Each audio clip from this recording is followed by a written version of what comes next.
Hi, everyone. I'm Bruce Hughes, Chair. This is December 2023 meeting of the Abington Planning Board. Before we begin the agenda, I just wanted to make some comments on the late John Walsh, who was, I think everyone knows now, he was a former Abington selectman and a political consultant, and died a couple of weeks ago, and I think John was a really good man. I first met John when he served on the Abington Planning Board, and I was working for the Old Colony Planning Council. And John came up to me at a meeting and said, "What's Old Colony Planning Council done for the town of Abington lately?" So I sort of filled him in on it, and that started a friendship. And about 25 years ago, someone had resigned from the Abington Planning Board, and there was an opening on it. So John called me, as did the late Jack Buckley Sr., and they urged me to apply for the planning board position, which I did, and I was appointed, and eventually I had to run, and I've been running successfully now for 6 terms. John helped an awful lot of people get elected in the state, and including Governor Deval Patrick and Senator Ed Markey. But I just thought it was so cool that he took a time to help someone who was involved in grassroots politics in Abington, and I'll never forget John. I'll never forget his friendship, and he was just a good guy. So I'd ask my fellow members if we could just have a brief moment of silence in John's memory.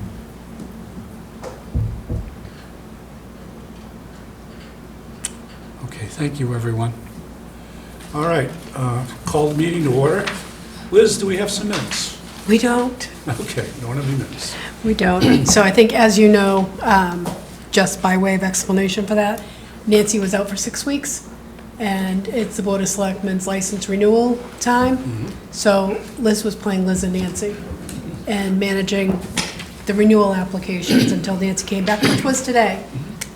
Is she feeling better? She is feeling better. She's back at work, so my time just got a little more freed up to do things like minutes. Do we have any Form As? We do not. Okay, no Form As. Do we have any correspondence? No. And I don't, again, because of Nancy was out, I didn't get the agenda. We don't have the ZBA agenda No. here. Okay. So I guess we want to go into the MBTA 3A communities discussion. No, I think if we could, We could defer that for a little bit? yeah. I don't know if you want to appoint the 2 board members now, Okay. and then we can do all that other stuff, the applications and the fees and all that, we can do it together.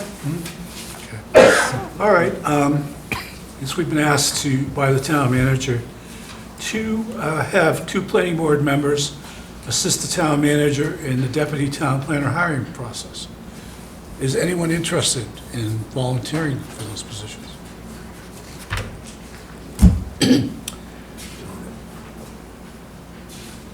I can help out.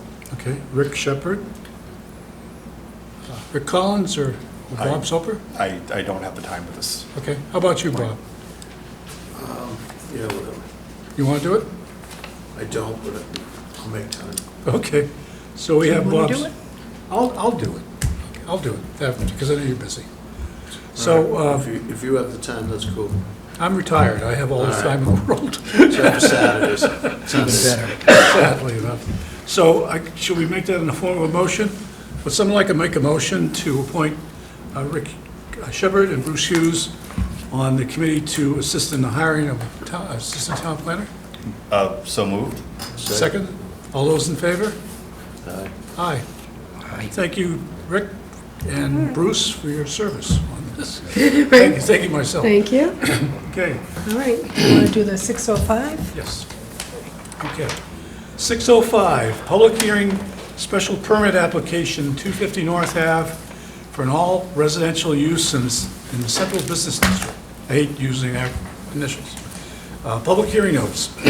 The Abington Planning Board will hold a public hearing on Monday, December 4th, 2023, at 6:05 PM in the Abington Town Hall, 500 Glenowitz Way, Abington, Mass., on the petition of 3D Investments, 245 Central Street, Abington, Mass., for a special permit to convert the existing commercial spaces on the first floor of the 3-story building into 2 one-bedroom units, allowing an all-residential use in the Central Business District, CBD, under Abington zoning bylaw, section 178/38.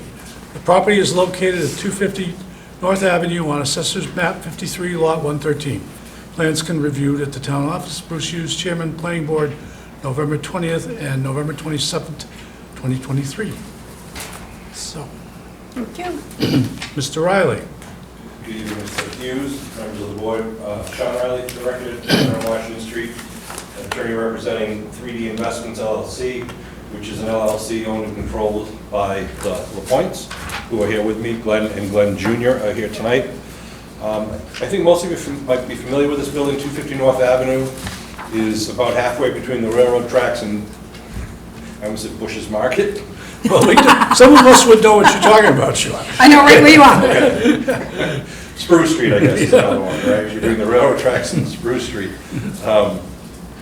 It is a 3-story building, as I described in the application, and currently there are 4 two-bedroom units on the upper floors, and on the first floor are 2 commercial spaces, basically on the left and the right. It is in the Central Business Zoning District, and one of the provisions of the Central Business District, it allows that mixed use as of right. It allows some commercial uses as of right. If you want to have a 100% residential use, you need a special permit approved by the members of the planning board. And that's why we're here today, to basically convert the 2 first-floor units into 2 one-bedroom units. So that would result in the existing 4 two-bedrooms on the second and third floors, and then the 1 bedrooms on the first floor. LaPointes have owned this building for 20 years, and for the majority of that, the mixed-use market went well. Renting the residential apartments has always been pretty constant, and that has helped carry the nut, pay the mortgage, I should say. The commercial units kind of had different tenants over the years, but in the last several years, it's been very difficult, because they're a small commercial unit, so that only really attracts certain smaller businesses. There's limited parking, some street parking and parking in the rear for some businesses who need a lot of volume. This is not the place for them. And to be honest with you, the last 2 tenants, one was a relative of the LaPointe family who basically put a sign up and used the space. What rent they paid was well below market value, just to kind of keep that building occupied. And the second unit has been a tenant there who, to be polite, is not up to date and has not been up to date chronically. So it is a loss on both sides. It's come to basically the realization that it is no longer viable. I mean, we all know this. Ever since COVID, when a lot of things went online and went remote, the small business especially is gone more remote than others. And it's hard to attract that unless you have something unique about your building, or a larger building with multiple uses that might attract passerby. The proposal to convert that first floor into the 2 one-bedrooms requires absolutely no exterior changes and no site changes. I submitted to you the existing floor plan of the first floor and then the proposed floor plan of the first floor. And as you can see, there's minimal renovations that would be required, basically the addition of a kitchen area, because there already are bathrooms in each of the 2 units. Under 175-38D, we're required to have 1 parking space per unit in the Central Business District. So with 6 units, we're required to have 6 parking spaces. We have 10 parking spaces, and those are the off-street parking spaces. So we exceed that requirement. The street parking spaces out front, that's not included in that calculation. So you have the 10 off-street, and then you have the parking spaces available on-street. We understand we would have to go to the water board just to notify them of the change of use. We don't anticipate that being an issue, because it would be a very minimal change to the amount of water. And to grant a special permit, we have to demonstrate that we would not overload the municipal water or sewer systems, which I would submit to you, 2 one-bedrooms would not do that. Especially if they have an existing amount of water and sewer they're using, it would be assumed to be a slight increase when you go to the 1 bedroom.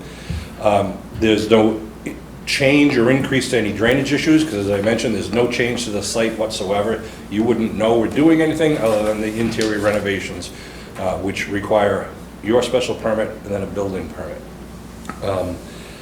That being said, we're all here, the three of us here, to answer any questions, but I hope you'll support this. We'd like to kind of have that building not vacant on the first floor, but instead kind of a viable, usable building. I would also note, as I noted in my application, it is surrounded on 3 sides by other residential uses, so it's not something that's out of character whatsoever in that area of North Avenue. Thank you. Thank you, Mr. Riley. I've got a letter here from the Abington Joint Waterworks, RE Planning Board, Abington Joint Waterworks permit comments, Abington Planning Board. We are in receipt of the special permit titled 250 North Ave, Abington, Mass. Policy of the Abington Rockland Joint Waterworks pertaining to any construction requiring a water supply to the municipalities as follows. A plan submitted to and/or approved by other boards does not constitute water availability. Process for water approval for new construction and change of use renovations will require that the proponent fill out and submit a request for water application, along with plans to be reviewed by the superintendent and committee, and if necessary, Board of Water Commissioners. The application, along with information about this process, can be found on the Water Department website. Upon this review of this has been completed, a decision can be rendered and fees, if applicable, can be noted. Resident or developer should fill out the application for water and submit it to the Water Department for review. I look forward to reviewing this application. So, guys. Yep, we acknowledge that. We have we have our water service application. And we've got a note here from John Stone, the Director of the Abington Department of Public Works. Dear Mr. Hughes, the Abington Sewer Department has reviewed your request for information regarding planning board hearing scheduled December 4th, 2023, and has the following comments. 250 North Ave, this proposal located on Assessor's Plan 53, Lot 113, appears to have no bearing on the sewer system.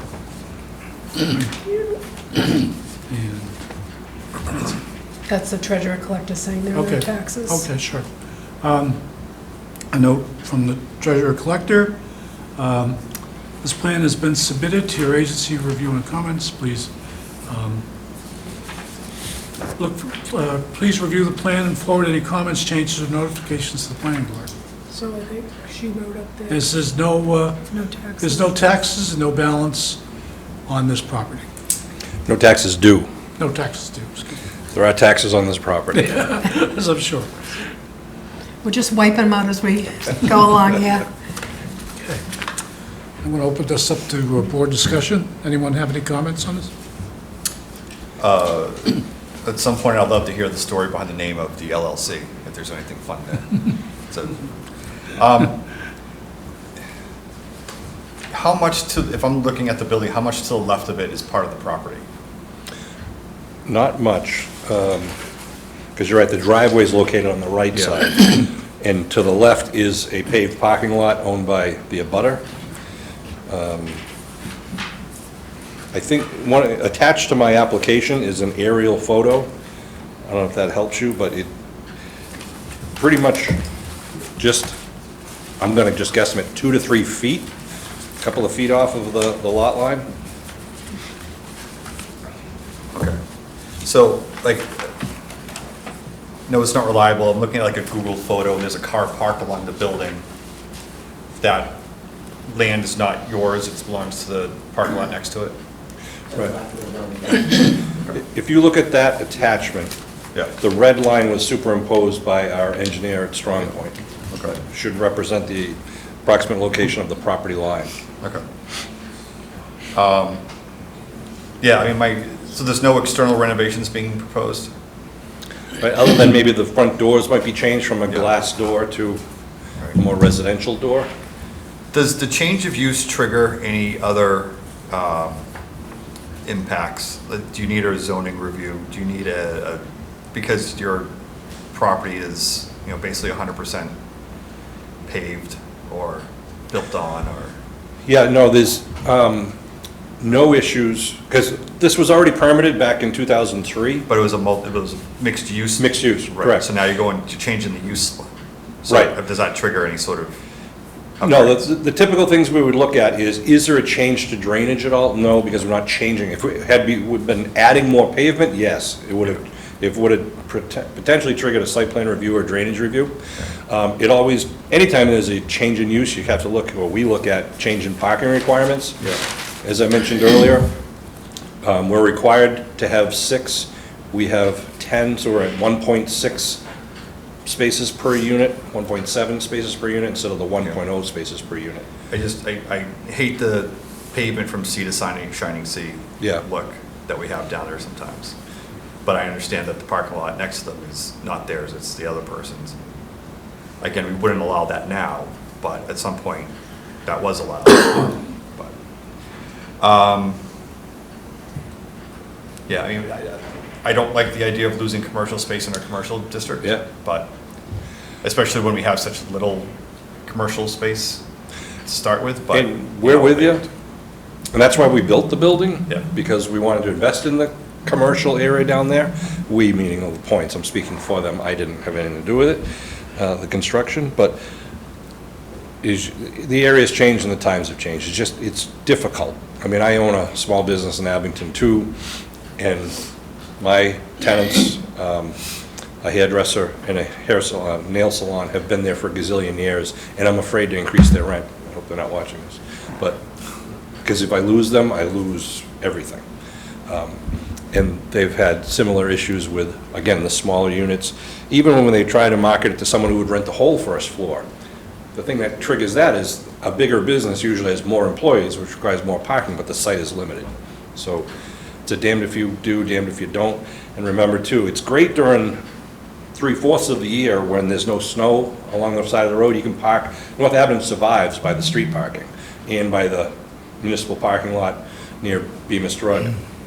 Once winter comes in though, and you can't have overnight parking, and sometimes you can't have daytime parking depending on the snowbanks. This is probably a conversation for a different time then, is, as part of an economic, development initiative, do we need to revisit parking demands? Like, is parking demand scaring away investment in North Abington Center, the way we currently have it structured? It's a great question. I think it just kind of limits, again, depending on the size of your lot, the number of spaces, it limits the type of business that can go in there. Like, previously, there was a real estate agent. Right. Who was, usually the agent, maybe 1 or 2 administrators, assistants. The agent was out on the road most of the time. Parking wasn't so much an issue. Currently, the other one is a tax accountant. Again, sometimes 1 person in the building, sometimes 2 or 3. So that we can work with, because we also don't want to interfere with the parking of our tenants above. Yeah. Daytime, nighttime parking is different. We try to get things that complement. So there might be someone could come to us and say, I'd love to rent the space. We'd have to say no, because you'd be blocking out the residential parking. What I would hate to sit here is that we're losing commercial because they can't meet the 10 parking spaces requirement or Yeah. something. Or if that's what the issue is, then it's not something that we need to revisit. I think it's... Another conversation another time perhaps, Yeah. I just want to make sure that's not a... Yeah, because we all would love to have more of the commercial, especially people walking down there going in and out of different stores. And there's a little difference too between the central business district and the transit-oriented development district, where the TOD is near the train, and so the thought is a lot of the residents there, some may not have a car or may Right. only have 1 car. CBD, like you couldn't put a pizza shop in here. Be a nice location for it, driving by, but there's not enough parking for it. That's kind of the rub. Some of the issue as well, Rick, is that where the railroad tracks are located, so when the bar room is full, they park down the street and then there's no room for anybody else to park. Yeah, I mean, that's the thing, is that you have 3 businesses who take up all the spaces for everybody else, and now we're being told, there isn't parking for everybody else, so it's like... Yeah, and you don't want to take away that business, those Yeah. other businesses, because they are the core. They bring people down there, because some of those people will go visit a bar, but then they might go down to the drugstore, or they might go down and get, something to eat at one of the other local places. I say, what drugstore? What's that? What drugstore? I know, see, so you try to get businesses that complement each other, and I know Liz and I have had this discussion too on a, kind of just a general, planning. What is it that can reinvigorate the downtown areas? And my business is in Center Abington, and I'd like to do something up there to kind of promote it, There are some existing businesses, but they all have a kind of a little, one's a medical facility that people park out back, and they go in that building, they leave. Brothers gets a lot of traffic, foot traffic in and out, but other than going to Brothers, unless they need to talk to me, they leave. So we were trying to figure out how could we design something in the future that would get that, like Whitman Center is changing. I think personally for the better. When Wiggins Pub went in, sidewalks used to roll up at night in Whitman Center, nothing happened at night. They have the parking. Yeah, they have parking. Same thing with what? Yep, bigger parking behind the buildings and parking, they have a municipal parking lot, and different, angled parking on the streets. That does help, obviously, to support some, especially a restaurant-type business.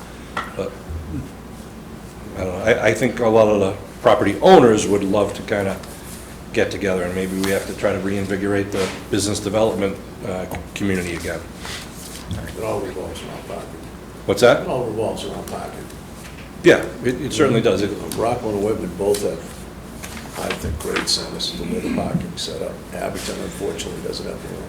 And some of the North Abington businesses, while we're talking to North Abington, especially in North Abington proper, let's call it, they do have parking in the rear.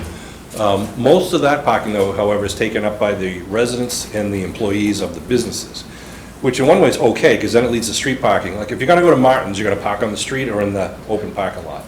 You don't park out behind the building, that's where the employees are parked. The future of New England art, don't know what that's gonna be, but that's a large space that maybe something can happen there that's complementary. But I'm all ears. But back to this one, Okay. we would respectfully request the approval of the special permit. Parking constraints, such as they're described today, they've pretty much been there since day one, right?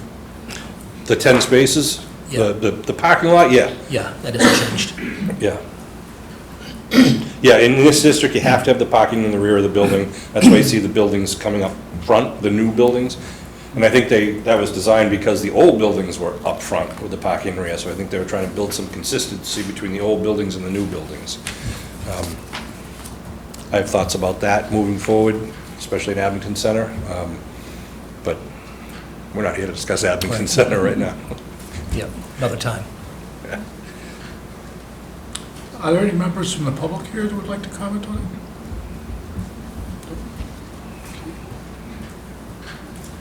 Right. Yeah, my comment would be the parking issues. I'm aware of that up in North Abington Center. When I go up there to go to Martin's or to get pizza or something like that, or get a haircut at Rick's Barber Shop, sometimes you have to hunt for parking on that street to get in there. So, Yeah, I mean, the Depot does great business, and they're blessed by Arnold Park and what is technically the Tees property along the track, Yeah. which is open, free parking for everyone. And that benefits the restaurant on the corner and the cellar. That, we're lucky, and thankfully. I have to envision that what's gonna happen at Bemis Drug, we don't know, but I'm sure you guys will, eventually someone's gonna do something there. And that might be a great opportunity to kind of set a plan for the rest of it. Yeah. I know, knock on wood. So, any further discussion on this? Hopefully the residents will contribute to the other businesses there. Yeah. I'm sure they do. Yeah. Well, Kathy and I try to go up to the restaurant, pizza places, not the tattoo parlor, I'm sorry. Doesn't do anything for me. But, and you can't give blood in this state if you, anyway, that's another story. But, so, no further comment? Okay, so I guess the motion would be in order to close this public hearing? Yep. Someone like to make a motion to close the public hearing? So moved? Second? All those in favor? Aye. Okay. Would someone like to make a motion to grant the special permit? So moved. Second? Second. All those in favor? Aye. Aye. It's unanimous. 4-0, thank you. Appreciate it, thanks for your time, and I would be more than willing to get involved with some more conversations about what we were just talking about. That'd be great. Thanks. Be careful what you wish for. Do you want to just go to 940 Hancock Street? Sure. Unless somebody's sitting here desperately waiting to talk about the board's fees and I never know. I don't want to skip over anybody who's waiting for that. Okay. So, 6:25, public hearing, site plan review, 940 Hancock Street, continued. Somebody want to talk for the proponent?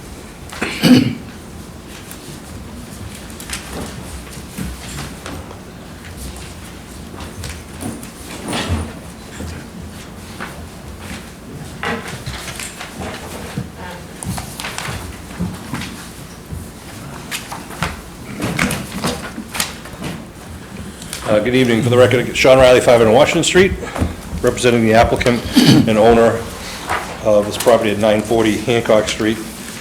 With me today again is Michael Sheehan, who is one of the principals.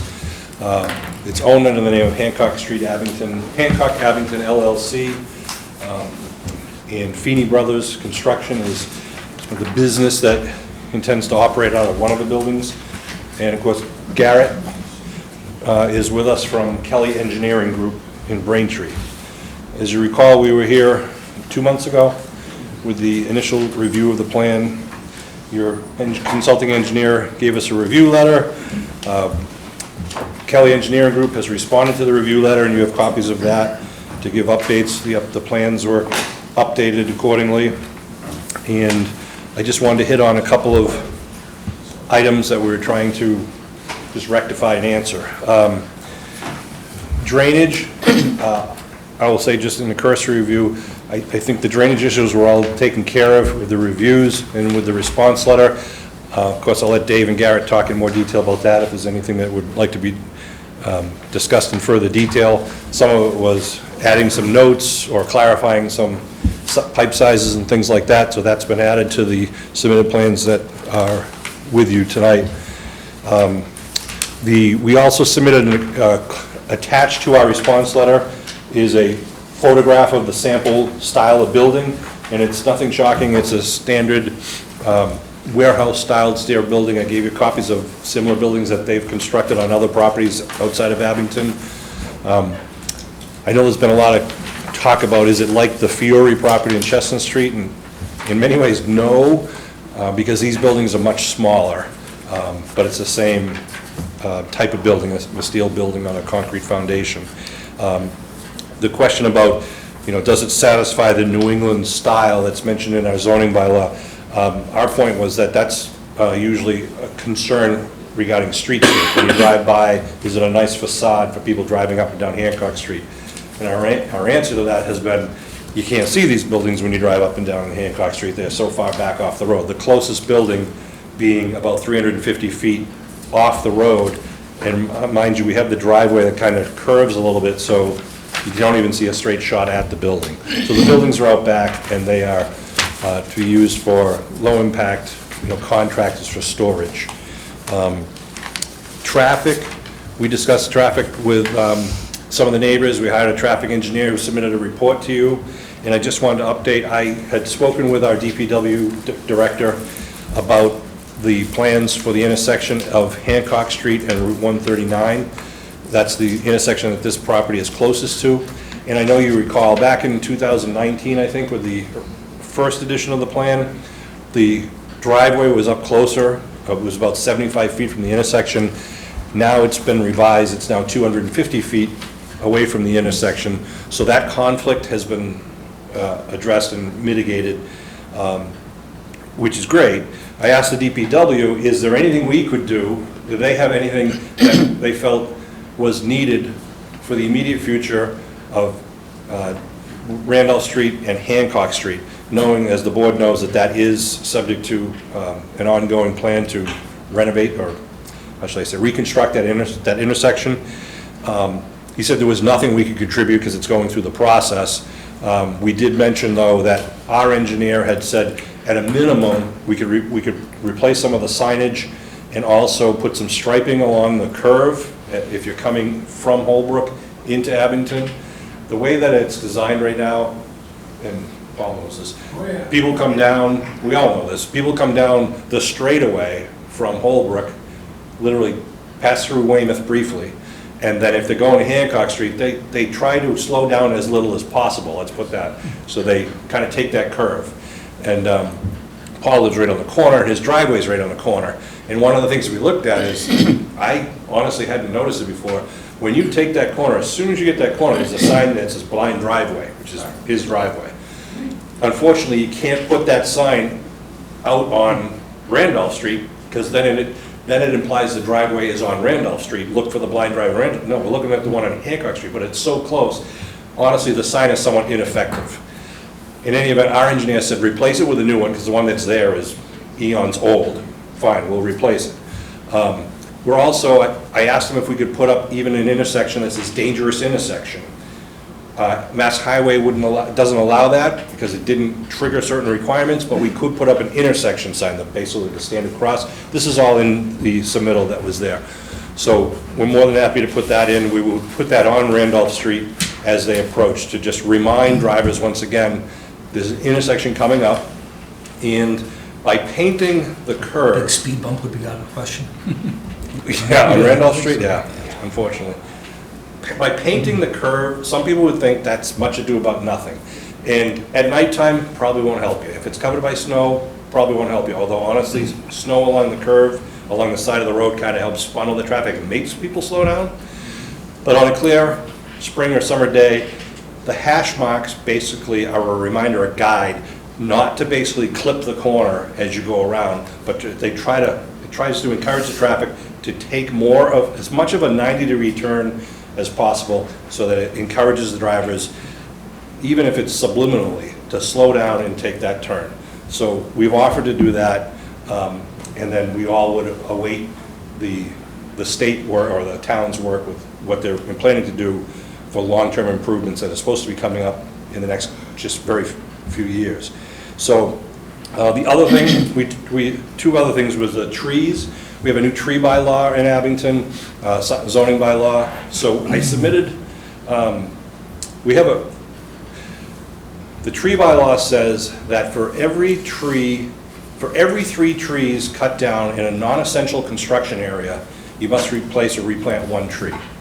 And this was intended, and this came about, one of the examples of it was actually the subdivision that I live in, up at Century Estates, when Mr. Carafas clear-cut everything. I mean, almost property line to property line, just clear-cut it and let it sit there for a while. So the intention was, in the way it's written, that you can clear to build your house, you can clear to build your driveway, you can clear to put your utilities in, and clear to put in a reasonable yard area. But if you go and expand beyond what the board deems is reasonable, beyond that construction area, then we're going to start counting what trees you're cutting down and see if you can replant them in one of the ways described in the bylaw, with a grove of trees or with street trees. In this case, you know that this site plan is significantly reduced from what it was 4 years ago, where we actually crossed the river and cleared out a larger area for a laydown yard out back. And I think the board can read the plans enough to see that we have actually kept the disturbed area as tight as possible for 2 reasons. One is there are wetlands around, so we're trying to do our best to respect the wetlands and stay out of the wetlands and stay as far out of the buffer as possible. And really to preserve the buffer of trees, because as I mentioned, we kind of like the fact that our buildings are hidden from the street. We're using our own trees to basically be a buffer for ourselves. We are also preserving the existing house out there on Randolph Street. So part of our plan, after we have cleared our construction area and put in our driveway, our parking areas, our buildings, there's really not much beyond that, really very little beyond that we're clearing. We are on our own, as we presented to you, we're our proposal is to plant 30 trees on the property when we're done with construction. So the way that bylaw reads then, theoretically, if we're planting 30 trees and the ratio in the bylaw is 1 to 3, even for every 3 trees you cut down, you must plant 1. We're planting 30, which means we could cut up to 90 trees theoretically. And those 90 trees would be outside the essential construction area. Honestly, I don't think we're cutting down any trees beyond the essential construction area. I'm talking, if you look at the plan, and I've marked one up, you look at the grading areas and just stop where you could stop, there's nothing. I did go so far, though, as to try to pinpoint what tree might be at the bottom of a slope that you could consider as a protected tree, and let's count it, just for a very conservative view. And if you did that, I counted that we would be cutting down no more than 40 trees, but we're planting 30. So we're well below the 90 limit that I don't want to say we're entitled to cut down, but the bylaw is designed to protect. I don't think we're cutting down any trees that aren't within the essential construction areas, to be honest with you. So I think we actually more than comply with the tree bylaw. And let me remind you also, big picture, this is a total of 30 acres of property, and we're developing a very small portion of it. So the majority of it is untouched. What you see is what you get, and there's a huge buffer of existing forest that remains behind the houses on Hancock Street that we're well behind, over 200-300 feet of forest before you get to our developable property. Finally, the waivers. We submitted a list of originally 6 waivers, and Dave Johnson and Norwood had suggested that the 6th one not be granted, and that was our request to not bother submitting a profile of the street. We agreed with him, so we submitted the profile in our updated plans, so it just reverts back then to the 5 waivers, which are already in writing and submitted to you. I have an extra copy if you need it, but basically those involve that there's no need to build a sidewalk out here because there's not going to be, we don't anticipate pedestrian traffic. It's not to be constructed as if it is a residential roadway. There will be no granite curbing except for the radiuses, the radii out on Hancock Street. And we are trying to make that entrance as kind of attractive, but as nondescript as possible too. So really, when people drive by this, they're gonna see a driveway entrance and a sign, maybe the number of the property or whatnot. That's that. We've incorporated also some of the things that the fire department had originally gone over with us with the original plan. They liked the idea of the entrance having a wider kind of entrance and exit with a rumble strip in the beginning, so it's kind of easy to maneuver in and out of, in the hammerhead at the end to allow them to turn around, and it also minimizes the amount of trees and vegetation that we'd have to cut or remove to put a large cul-de-sac in. So all of that was submitted to you in the plan, submitted to Dave. I know Dave has reviewed it. Garrett's here, Mike's here. I hope you'll trust that we've done everything possible to try to address it and to try to fill in the blanks where any blanks existed. I think this is a good project. It is, as I said, a much smaller project, but it's a fair and good use of 30 acres of land that should have, let's say there's other uses that could go out here which would have a much larger impact to the abutting property owners, but this should be kind of a good neighbor, kind of out of sight, but well maintained with adequate security, because we'll have an employee actually living on site. I'm more than happy, obviously, to answer any questions you might have, but I hope the board would be willing to grant the requested relief as outlined in our applications. Before the board goes into discussion, I'd like to recognize Dave Johnson, our planning board consultant. And David, I know you wrote a review letter of November 27th, 2023. Would you care to talk about that, please? Sure. I think Sean covered most of it. When I did the letter, I kind of repeated what our original letter was 2 months ago in the overview, because I felt the planning board should continue to be aware of the changes that have taken place since the original project was approved. But I think I would just skip to the recommendation because the applicant has adequately revised the plans consistent with our previous comments. We met with the applicant's engineer and discussed these at great length. They've revised the plans consistent with those comments. We've made a recommendation too on the waivers. We've recommended that the board grant the 5 waivers. As Sean indicated, there was a 6th, but they provided that plan and profile of the driveway, so that 6th waiver is not required.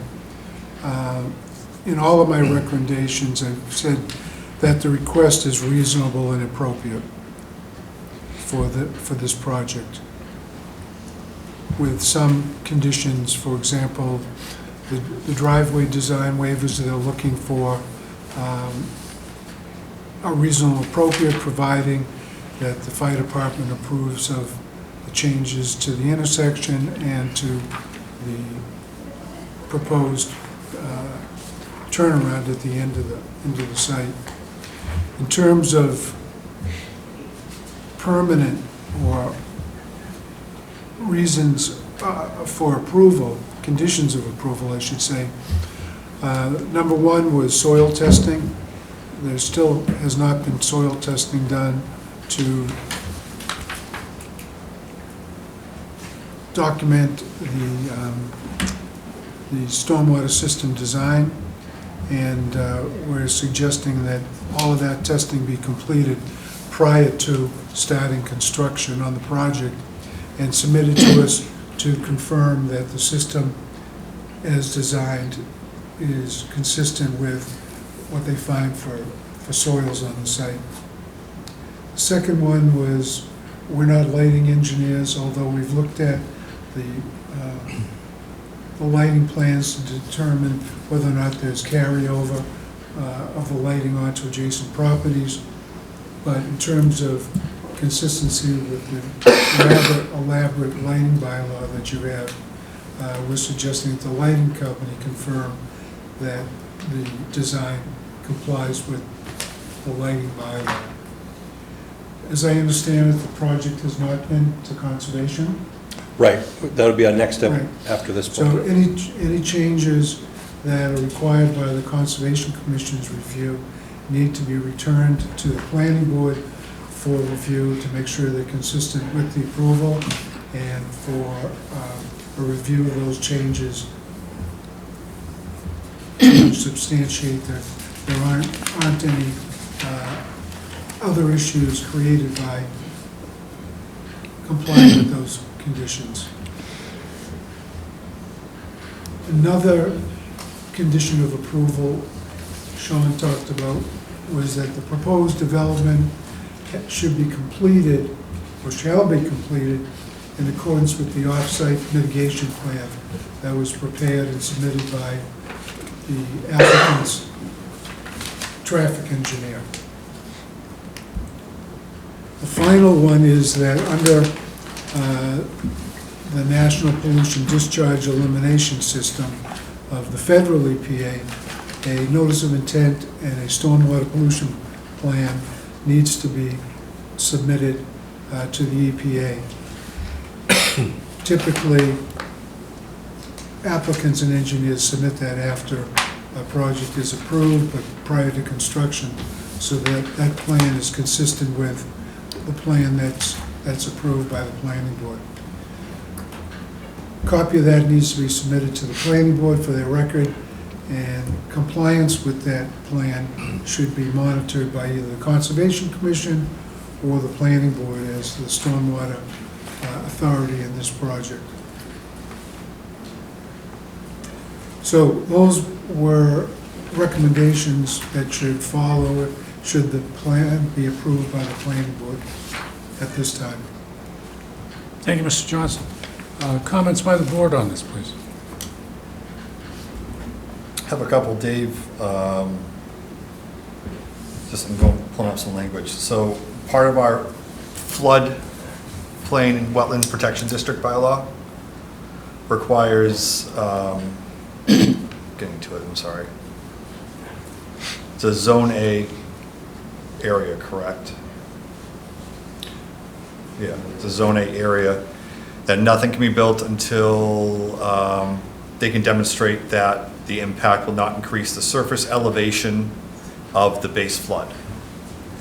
I don't, the applicant can correct me if I'm wrong, but there's no activity taking place in Zone A. Yeah, Garrett Horsfall, Kelly Engineering Group. There's no disturbance within the mapped flood zone here.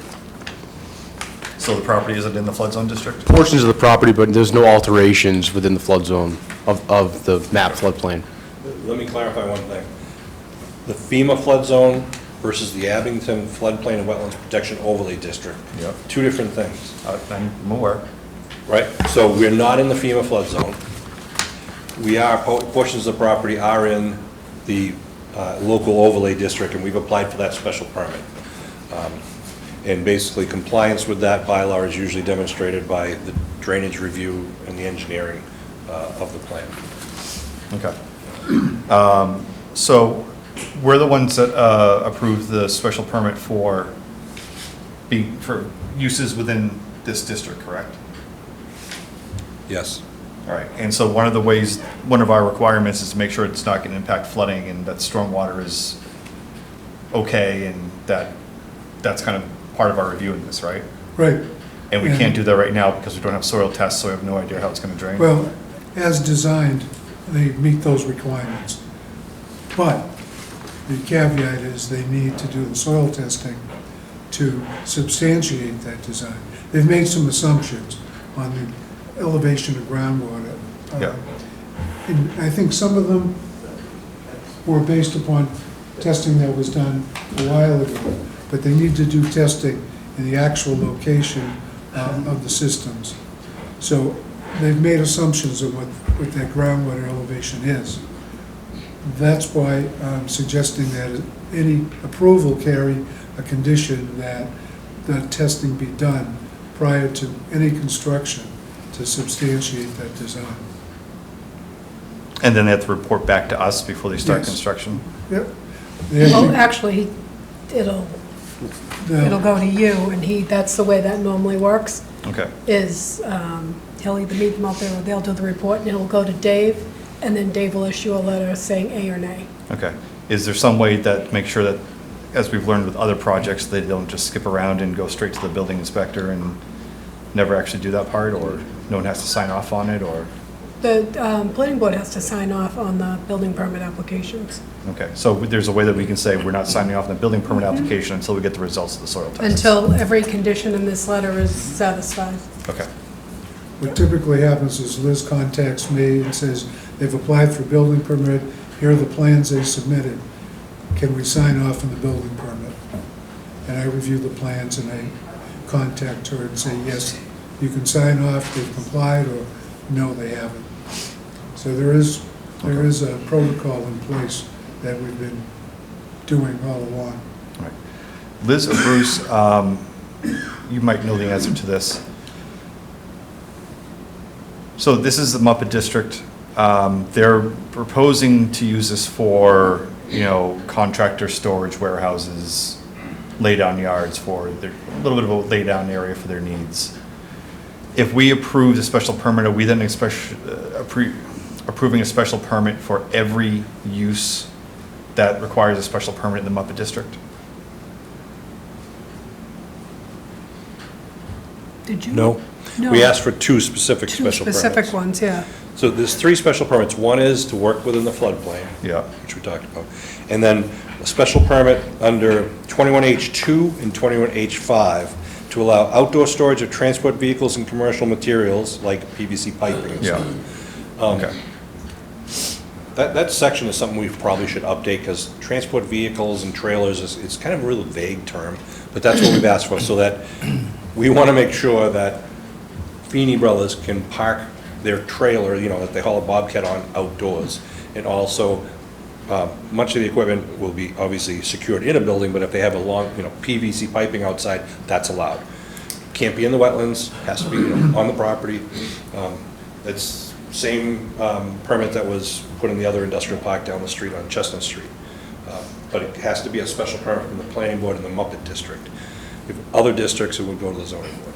Right, so if, I'd add to that, that this is an approved site plan by the planning board, and if they were to add any uses or change any uses, it would require the planning board to issue a modification to the approval.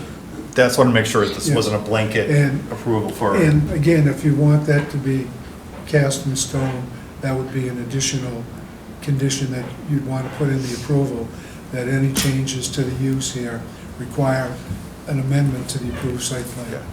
Because what I've learned over the past couple of years is the number of, I'm not saying this is going to happen here, but I'm saying that hypothetically, that there's a number of youth sports clubs who love this type of space, and they turn into, indoor workout facilities.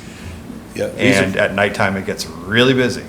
these are pretty small buildings. I've seen some really small ones. Okay. So I just Yep. want to make sure that all of a sudden we're going to find 100 cars going down there at 5 o'clock at night for, club practice. No siree, I think Mike can tell you.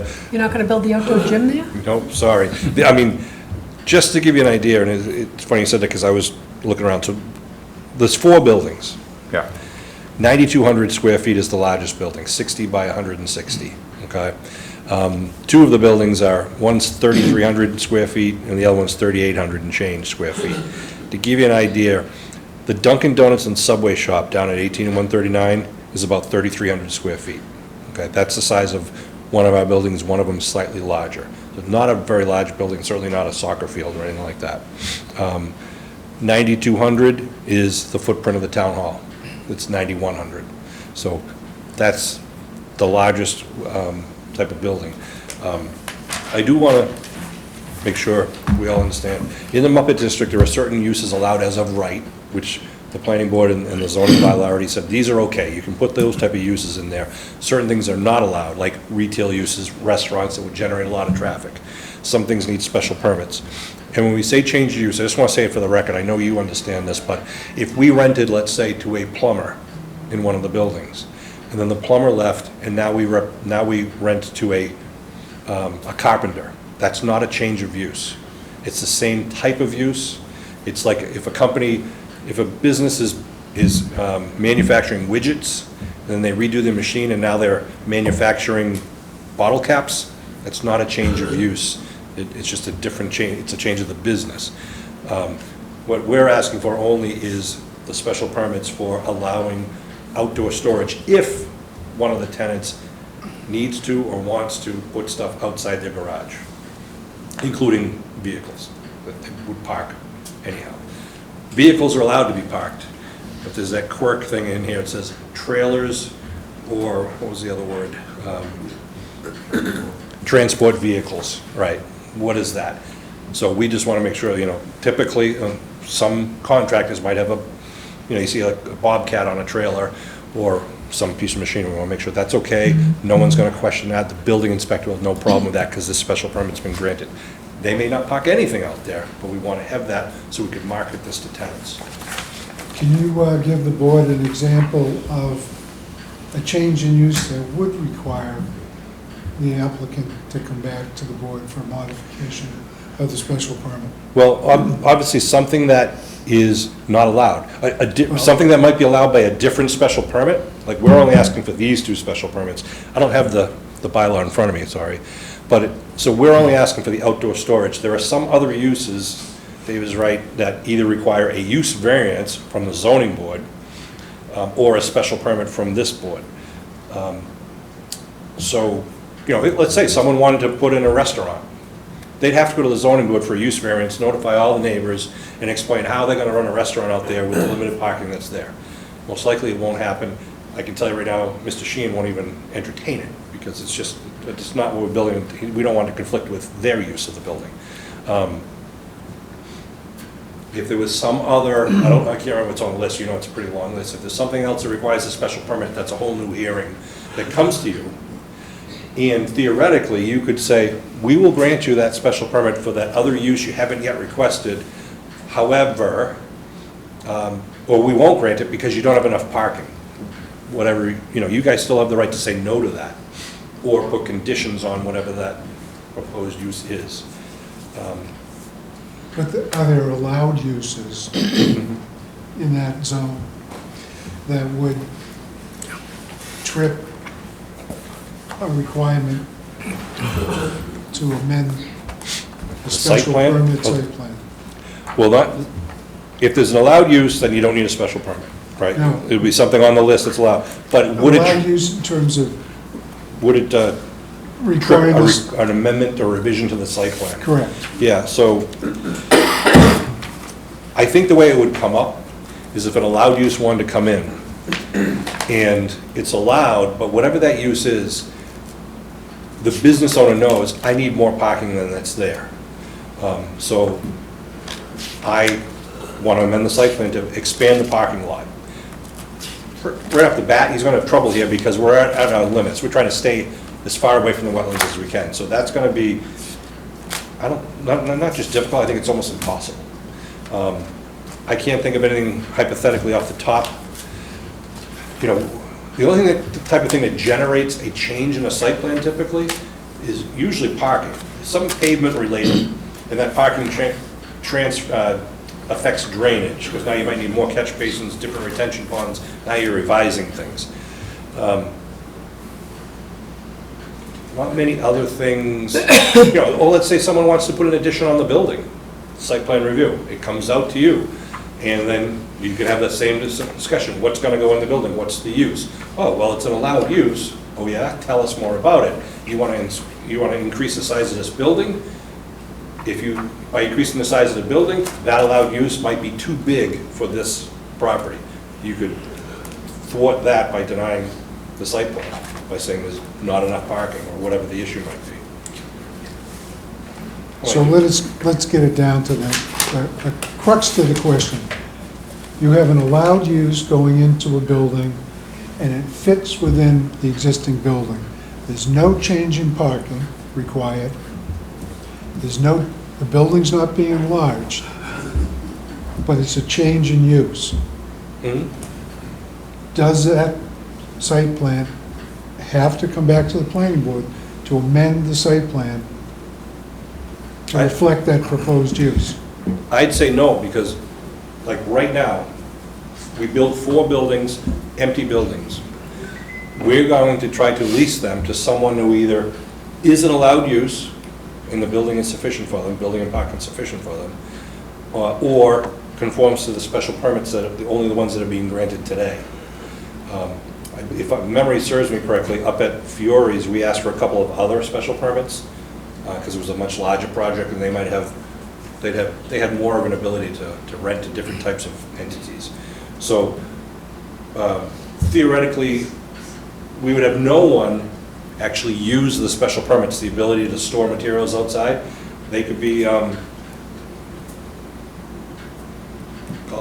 sheetrock guy who just needs a bay to store sheetrock and, building materials.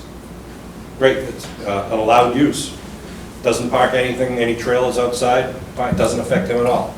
So he's there. Our parking actually exceeds what's required, the minimum parking, so, we have flexibility that we should never have issues, but it also builds in that ability to park a trailer outside that might take up 3 parking spaces, or lay pipe on the paved areas so it's easier and stays clean. But allowed uses, sure. Building department, the building inspector can always investigate anything that's determined to be a nuisance. And that's true of any property in town that have,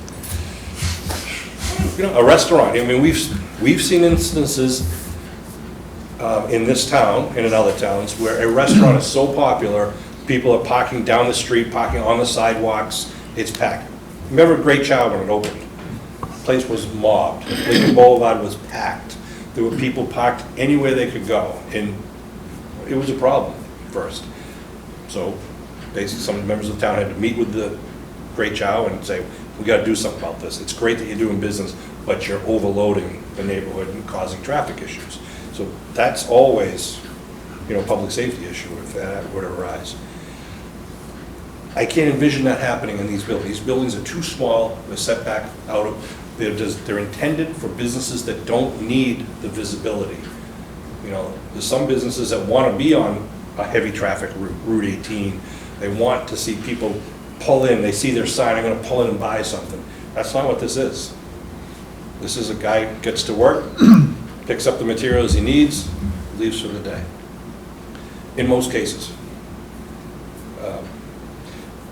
I could talk hypotheticals all night, but won't serve us. But I wanted you to get an idea of the size of the buildings compared to other buildings that you can visualize. Sorrells is 4,400 square feet. Mia Ragazza is 4,800 square feet. Those buildings are bigger than two of our buildings. And Health Express down the street here, just over 8,000 square feet. Again, our largest building is 9,200. So they're not huge buildings. If you go up to Chestnut Street, they're building 60,000 square foot buildings, there's 100,000 square foot buildings, and 20,000 square foot building. Those are a completely different use, different size business, both storage-wise and just use-wise.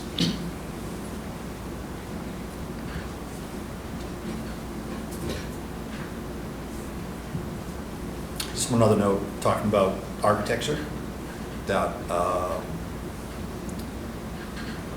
we do have a different standard for those not located on a street front. But it says if the structure is not visible from the street, the applicant may request a waiver. So, just so you know. So I hereby request a waiver, if that's appropriate. Right, I think it's a great bylaw. I think, you know, we should make sure that our buildings are attractive. Are the areas in front, is it grass or is it just general denoting landscaping? On Hancock Street? No, in the front, down in the development, in front of the actual buildings. Basically shrubs. There's the landscaping plan that's submitted with 30 trees along the driveway and on both sides of the driveway. And the maples and the ash are 30-foot plus trees? There will be. Yeah. But those green strips in front of the buildings, just make sure that's not all like just mulch or rock or something. No, there's, if you look at the planting legend on the top of sheet 4, there's a typical shrub layout for each front of each building there. So that is what is depicted where we have in front of the buildings and that green strip you're referring to. So there'll be several shrubs in front of each building there. Okay.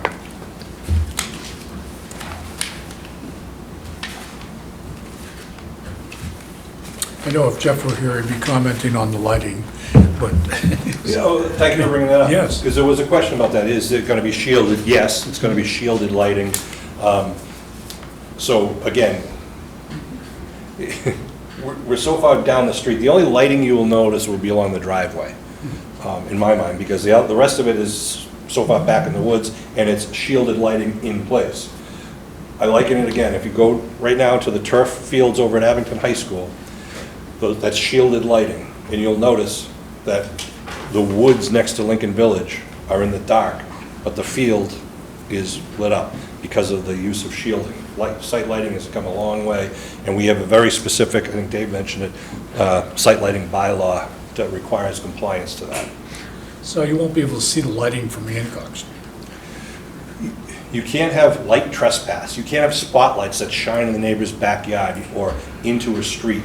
Obviously, we have to have lighting along our driveway, just for typically anyone would. Residential houses have lighting outside their houses. We would have the minimal lighting required just for the driveway. As you get out back, it's different. There's a couple of light posts and probably be some wall packs. Again, we submitted a photometric plan to show you, there is no light trespass on any of our residential neighbors' yards. You know, I mean, with the trees near the property and stuff like that, presumably in the fall, you know, in the fall and the winter, the trees that have leaves on them are gone. But in the summer, if there's trees with leaves on them, it would provide, you know, some blockage to the lighting and stuff like that. Is that an issue at all on the site? I agree with you that a leafed tree is a better buffer than a bare tree. There's this good mix of trees out there, and for example, the Maze's house. Terry and Paul's house. You can see it on the plan. I'm looking at the back. This is their house up here. All these trees are untouched. This green right here, that's the existing cart path that goes out there, so that cart path was kind of cut through the trees. That's just there. That's what we're designating there. This is all existing. This is all existing. I think David mentioned there's a row of, I don't know if it's arborvitae or something along this neighbor's. Yes, we're not touching that. We want to preserve that. This is grass out on the left and right of the driveway, really just for grading, and then this tree line. Like I said, we want it to be attractive, and you also make sure you also, at the same time, don't plant anything out near the street that interferes with sight lines for traffic. Appreciate hearing from the Mays. I mean, we talked about the traffic issue later on. You folks like to make some comments on it? Lately, it's been much worse. I don't know what's going on with the Yeah. Oh, yes, please. You just give your name and address, please.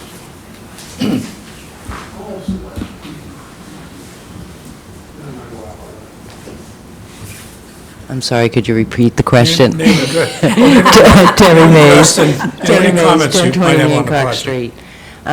We did have concerns about the traffic. We always have concerns about the traffic, and I don't know what you guys can do to help minimize that, but it has gotten much worse.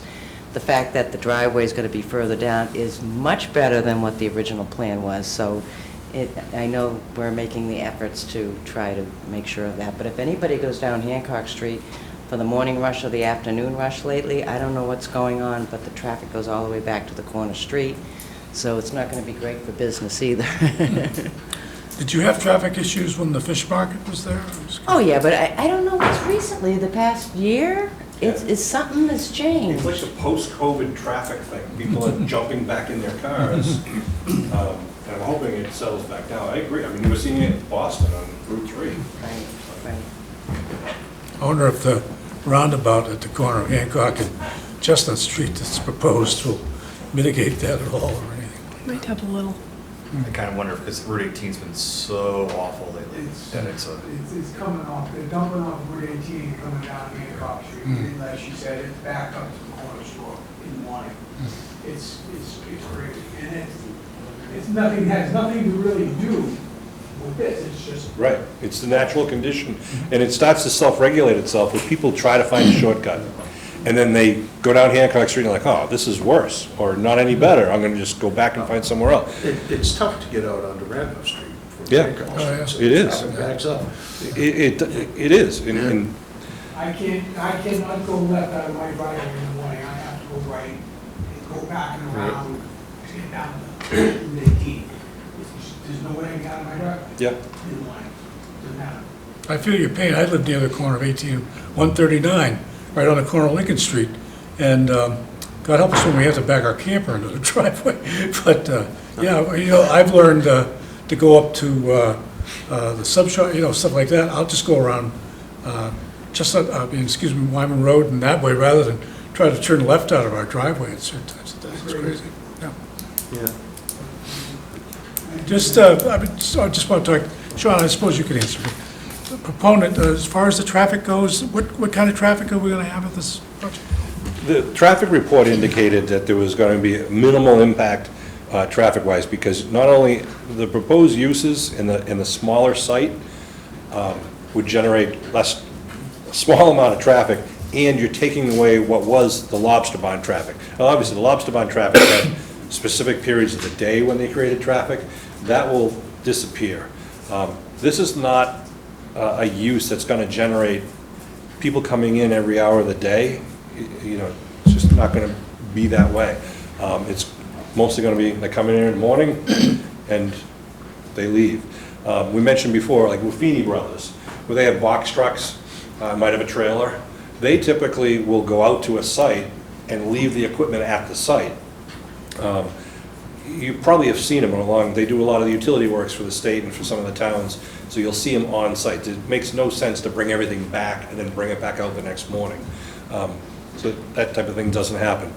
I mean, there are other locations in Abington with uses like this that frankly you don't recognize, you don't know, because they don't create the issues. They don't generate traffic because they're not retail uses. They're not heavy customer-oriented uses. That's just an especially bad corner in Abington. Oh, it is. I mean, honestly, Chestnut Street and Randolph Street is bad. Chestnut Street and Hancock Street is bad. Hancock Street and Randolph Street is bad. And I know there's I know Hancock Street and Chestnut Street is being rebuilt. That's great. And I know they're also moving forward looking at the other intersections of Randolph Street, which is a good thing. I'm just saying, as a goal, this board should, be concerned about this. Doctors do no harm. We wouldn't want to try to exacerbate a bad situation by approving something like this. Right, or we try to mitigate it. Yeah. I mean, obviously, with 30 acres of land, something will be built up there. Now, granted, a lot of it is wetlands, so you don't have 30 acres of developable land. But, and I think our neighbors are aware, there were 200 apartments approved. Right, on this exact same parcel of land. And I don't actually know why it didn't go forward, but that was approved out there. Honestly, a 40B could take this property and go. That's not what we're proposing. I represent the developer, but I think I can say honestly, this is one of the lowest impact uses that you could want to get out there and use this land. And it takes away the entrance to the property. So it's a commercial investment in the town. It's tax dollars to the town, but probably the most minimal impact to this area that we could envision. Mr. Collins and I have been speaking a lot about this. Bob or Rick Shepherd, you guys have any comments on this at all? I don't. No. How about you, Bob? Nope, I think we've covered All right. thoroughly All right. everything. Okay. Then, I think we've discussed this, we've heard the presentations. I guess it's So time. one more comment, Oh, sure, Mr. Chairman? please. We got one more comment from the Yes, crowd. yes, please, yes.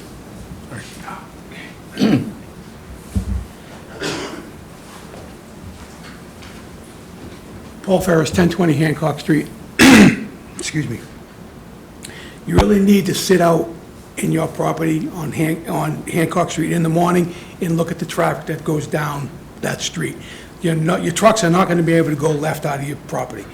They're going to have to go right because they're never going to get out on that street. Okay, and if they start blocking people trying to go down the other way, it's going to be an issue. Okay? I know the traffic issue is not specifically with Sweeney. It's just an issue, all right? But I'm just warning you, you're gonna have problems, okay? Second point is I understand the concept that it's all small buildings and Joe Schmo from Idaho, the plumber, or an iron worker guy can go in there, or somebody else can go in there, and they can store materials outside. Excuse me. What are the guarantees that hazardous material is not gonna be stored outside? In other words, stuff that's sitting out in the rain degrades and gets into the system. Is there any going to be guarantees that that cannot happen or not be allowed to happen? Okay? That's my only other main concern is that, okay? I do appreciate the effort that you've taken and made it smaller, less impactful, all right, than it was before. But I still have issues with traffic, and then I have issues with people storing stuff outside in the weather that may be hazardous if it degrades and gets into the I think that's an excellent point. I don't know if the developer or Mr. Riley could speak on that? I can speak to that, Mike Sheehan, 276. Could you go up to the front, please?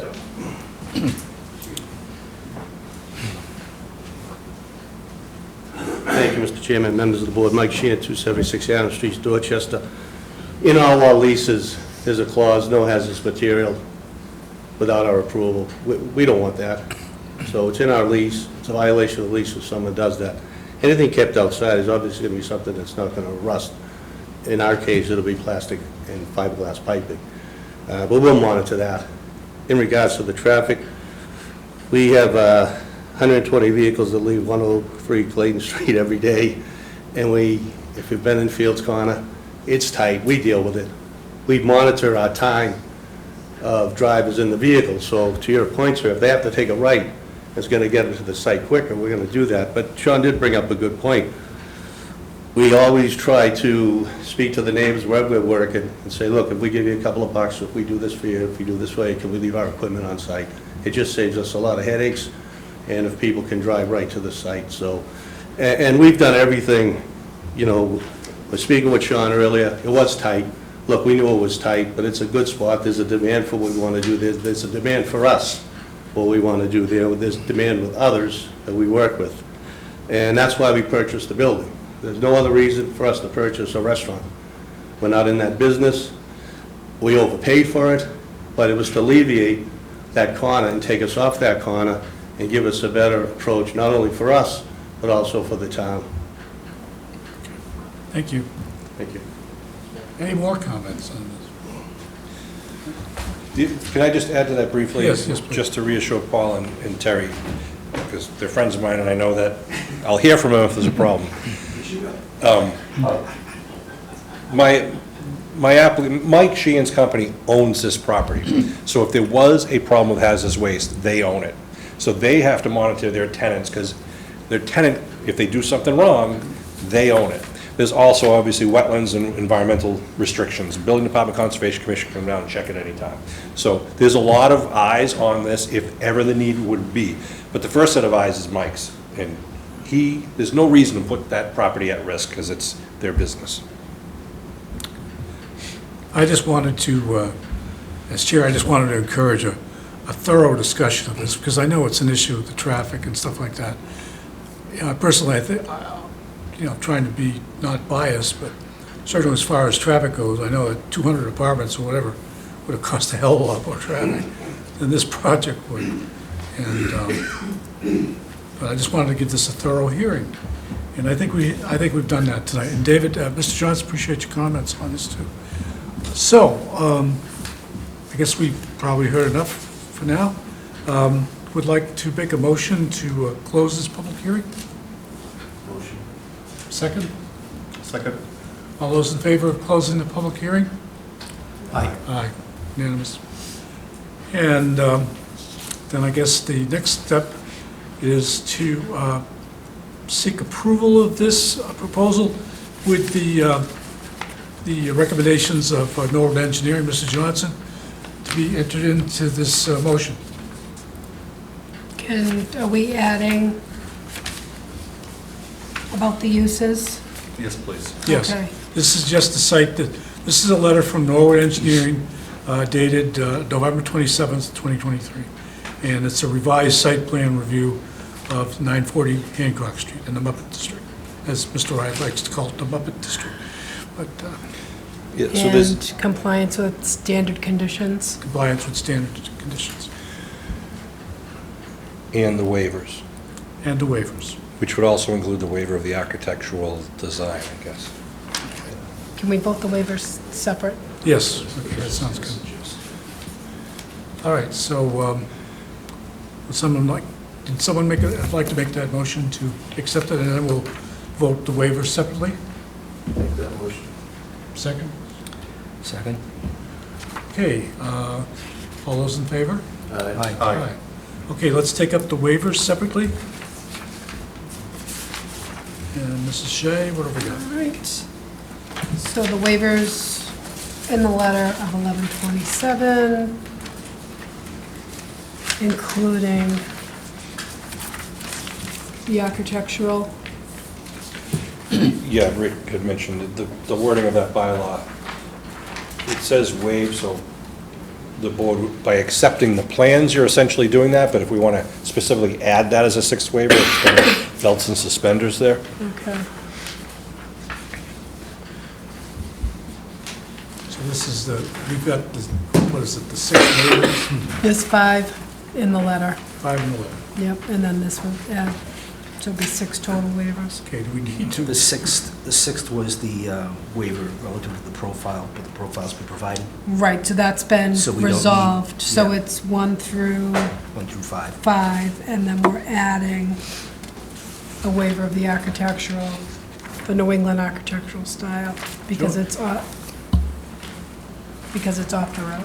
Do you want me to, for the sake of transparency, do you want me to read these waivers requested into the I record? think we've beat them to death at this point. I just want to be thorough. I'll make the motion to approve. Just wanted to be thorough on this, in the interest of transparency. Darwin Norwood Engineers letter. Okay, the waivers on page 2 of Norwood Engineering letter, zoning requested waivers, 1 through 5. 1 through 5. Plus the other, Plus the architectural. the architecture. I got it. Okay, We'll be good. are you good, Liz? I'm good. Okay, someone want to make that motion? I already made the motion. Okay, second? Second. All those in favor? Aye. Aye. All right, I think that concludes I this. think it does. Appreciate it. We will kind of get, restart, we're going to submit with the Conservation Commission in the near future, which you'll get notice about that. Thank you. Thank you. Thank you for a good presentation. You out of here? Thank you for your time. See ya. Thanks. Dave, thanks for being so thorough. Everybody have a happy Christmas. Oh, thank you. You too. Happy New Year. Are you, In touch. if we could maybe combine all the application stuff with the proposed fee increase and adoption of a fee regulation policy public hearing? Can we do the fees separate? Yeah, you can do. Well, can we? We can combine it, but we could talk about it. You How's pick where that? you want to go. It doesn't matter to me. You can combine it. I'd like to talk about the fees, So should we do that first or wait? whatever you want. It's up to the chairman. Sure. You want to, let's just repeat what was just said, please? If you can read that, we'll be off on the Okay. public hearing for the fee All increase. right, let's go again. Welcome back, everybody, from the break. Let's see, legal notice, public hearing notice. The Abington Planning Board will hold a public hearing on Monday, December 4th, 2023, at 6:15 PM. to Take action on proposed fee increase for site plan review, subdivision approval, and other permits and approvals issued by the board. The board will also be reviewing and perhaps adopting a fee regulation policy. Proposed fee changes and fee regulation policy is available at the town clerk's office from 8:30 a.m. to 4:30 p.m. Monday through Thursday, and at 8:30 a.m. to 12:15 p.m. on Friday. Chairman Bruce Hughes, and that's Thank how you. we'll begin. All right, I gave everybody a copy of a proposed fee increase. We have not increased fees. So I guess I have a question. Yep, The fees essentially go into the general fund, they're not to fund any particular thing to do with the planning. so board? yes, the application fees go into the general fund, and then the engineering review fees go into the revolving fund. Right, and the engineering fees, if they need to be increased, they're increased along the way. If there's anything left over, it's returned.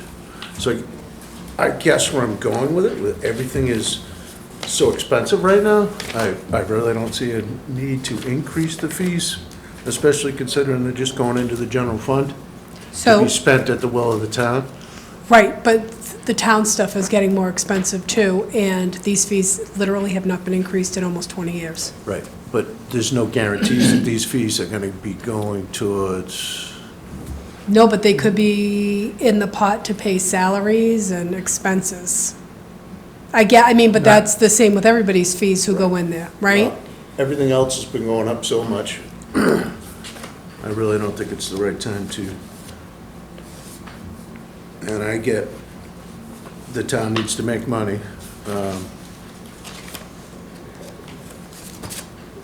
I'm just not into it at this point in time. Whatever everybody else wants to do, that's fine. When did you say they were last increased? 20 years ago. Oh. I'd be all for it if it was for something to do with the planning board, but it's not. Yeah. Do you know how much we collect annually in fees? Is that chart I saw was like $3,000 or something? Filing fees in FY '22 were $6,300. And record request fees were $15, which isn't a cost you guys control, but I pay into that.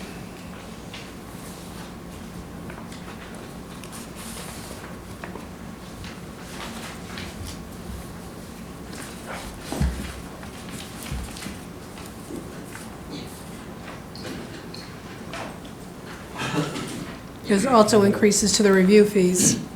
Right. That's separate. That money goes back if it's not used. Well, Or it it traditionally increases. has not. Right. But it's part of the policy drafted by Copman and Page that I gave to you guys to do that, to return it. Right. Generally, if it's not used, it's gonna go back. Usually gets used. Yeah, Oh, we're looking for more. right? Very I rarely. understand that part of it. There's Yep. usually not enough. Just out of curiosity, were we asked to increase them? No, Okay. no. No, but once I told the town manager, actually, I didn't tell him, he said that the FinCom might be looking for something like this, and I said, well, look at me, I'm ahead of the curve. I had already started looking at other towns and putting a spreadsheet together. I didn't know if they were looking for ways to shake loose a few extra bucks as they No. put together the budget this year. Nope, Okay. nope, and I told them that, I went to the FinCom last week, and I told them that this was on the agenda for tonight. So I appreciate the level of effort that went into this list to try and pull together the data. So there, I guess some part of it is comparing against what other towns are doing. To the best of my ability, nobody labels anything the same way, right? Yeah. Right. So Yeah. we don't currently charge for a preliminary or definitive subdivision?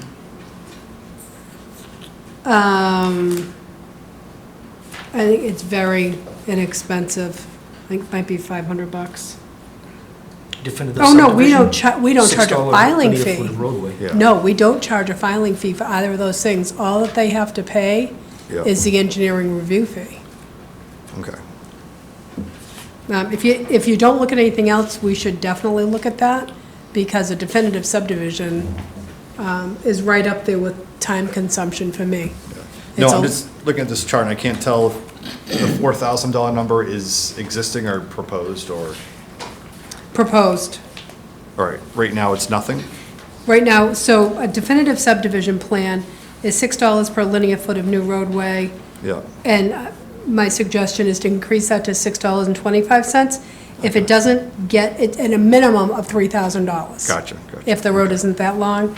And then I suggested that the minimum be increased to $4,000. That's engineering.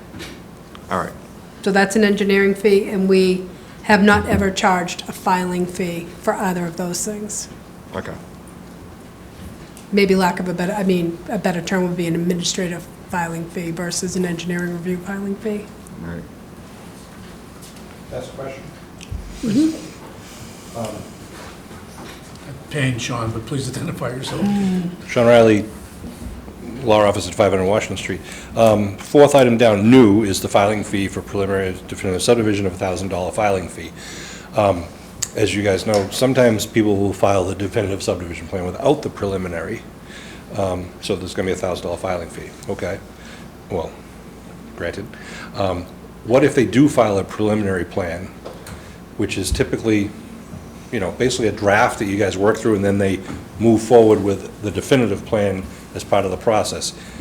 Can I assume it's $1,000 filing fee, or is it $1,000 at each step? Or do we not? We have to work that out. We'll put Mrs. Shea on the spot on this Yep. one. Yeah. I mean, 1,000 for each step, no. I know. Hey, I suppose. Someone's gonna ask us to I suppose maybe- it could be amended to maybe 500 for the preliminary. We very rarely get them anymore. That's why Yeah, I exactly. didn't put much thought into it. So maybe that answers it, 500 for preliminary, For 1,000 for preliminary. definitive? Just because someone will ask, some pain in the butt attorney or engineer.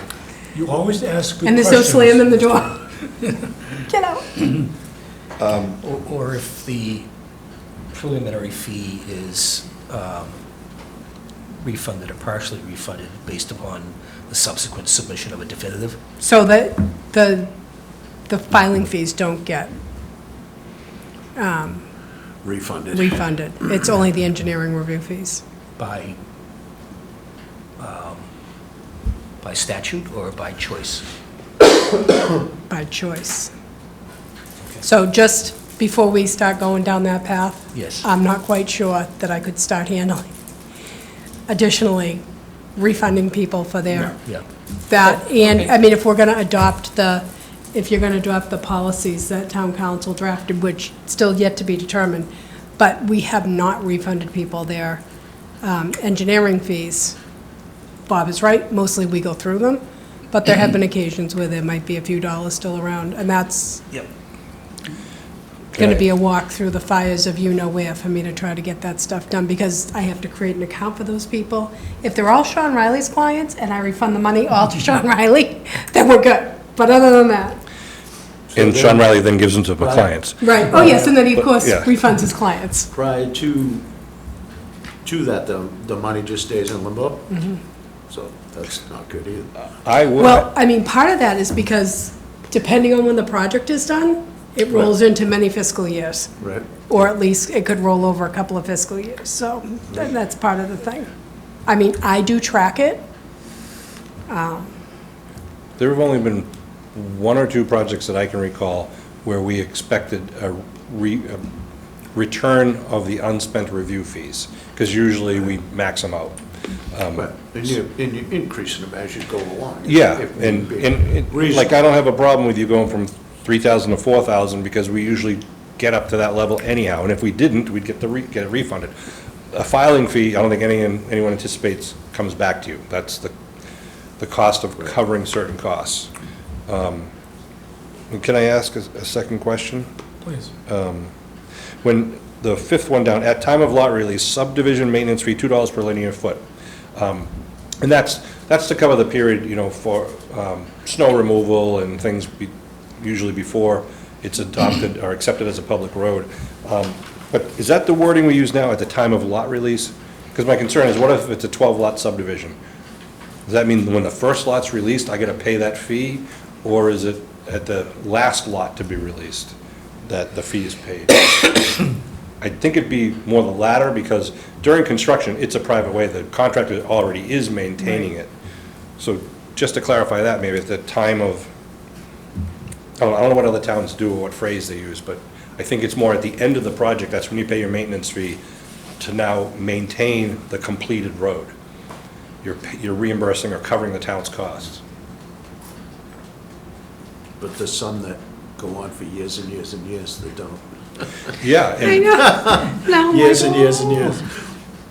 At least 20 I can think of one. We can work with that language. Yeah, I'm just, Yep. so everyone's clear, so whoever's reading this, usually an engineer or applicant, understands it exactly, and that they don't get in a debate with Liz about how to interpret it. Let's try to be as clear as we can in certain things. I guess that was one of my questions too, is if it's a 600-foot road, they have to give $1,200 to the town?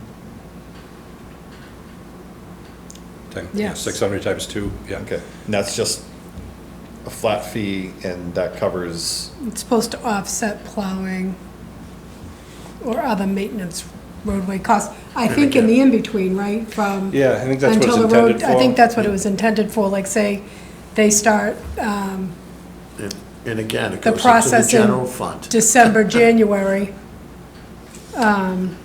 so let me ask you this, do we currently have this? Mm-hmm. We do, okay.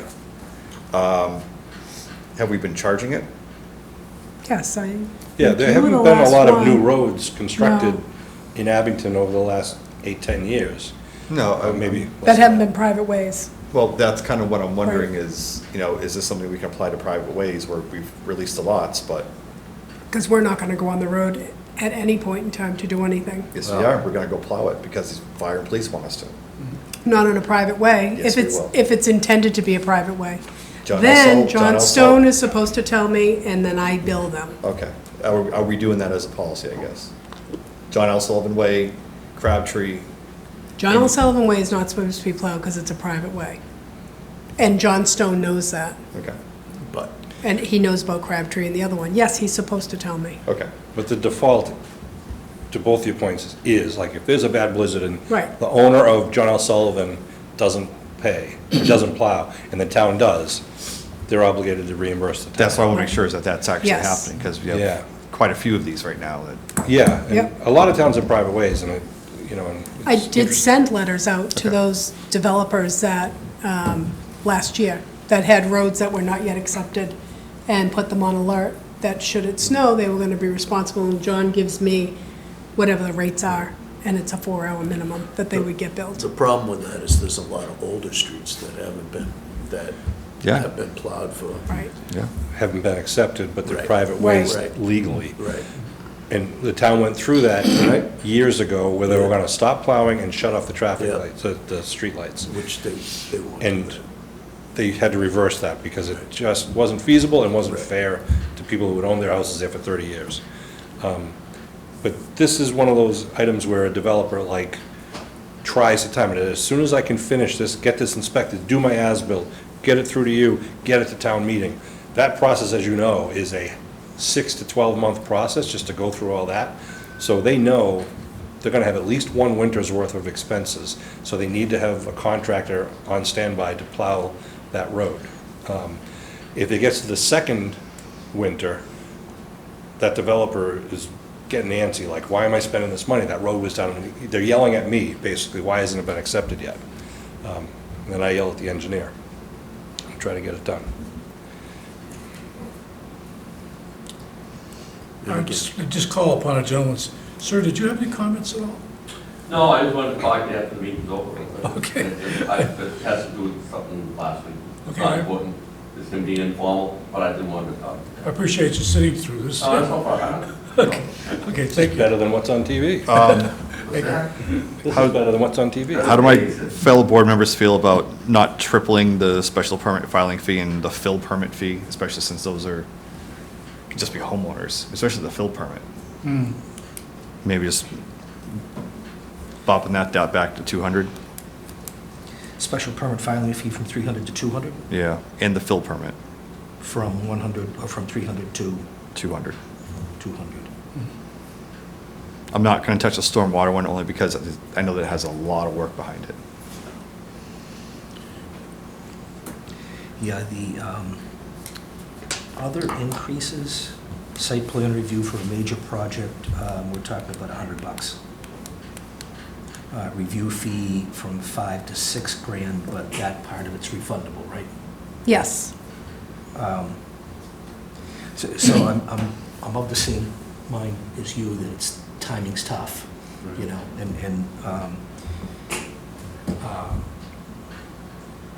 but some of these fees don't seem like they're a lot. I mean, they're relatively small increases after, what'd you say, 20 years? So it's not like we're going up by $2,000 or $3,000, we're talking about $100. And again, I wouldn't have a problem with it if they were used for this. Yeah. It goes into the general fund, and it's hard pressed to tell me it's used for this. Indirectly, maybe, because you're funding the highway department, or however you want to look at it. If I may, I don't know. could I also suggest that if and when you do approve the revisions, that you make an effective date that is not tomorrow, that it's effective on, 1/1/24 was my hope. yeah, whether it's March 1st, April 1st, whatever it is, something that, so that you could post this, and perhaps even we could share it with some of the engineers and all. Not a big issue, but it just gives people time, because most people, applicants and engineers, don't check the website on a monthly basis to see if the fees have changed. They just assume it until they file something and Liz says, this is the wrong amount. Just file it without paying the fee. Right. Come back. I just did it to the zoning board. Brought in the wrong fee because I forgot about the increase. And these keep us competitive with other towns. It's not like we're standing up and above. No, Okay. no. Because a couple of towns seem like they're really cranking out some cash from Yep. people. Right. Yeah, And then some are not, Yeah. right? It looks like they haven't touched theirs for 25 years. the increases do seem kind of modest. Do you have any idea how often other communities update this? I don't know. So, to Attorney Riley's point, in terms of effective dates, so on, So just for the fee increase? Yeah. I had an effective date of 1/1/24, if you want to bump that to 2/1, but I thought it would be cleaner just to start with New Year. Because generally what's going to happen is you guys are going to approve an application schedule, and we're going to throw that up on the website. I know people aren't popping onto the planning board full of excitement looking for stuff, but Well, is it this should. part of the same discussion? we're going there next. Yeah. Yeah, we can do the fees first, and then we'll move on to applications. Well, because this speaks to fees, Yes, and just that date I wondered about. I will change that date. Going to change it to 2/1? Well, what date do you guys want? I'm fine with 1/1 myself. I'm fine with 1/1. Okay.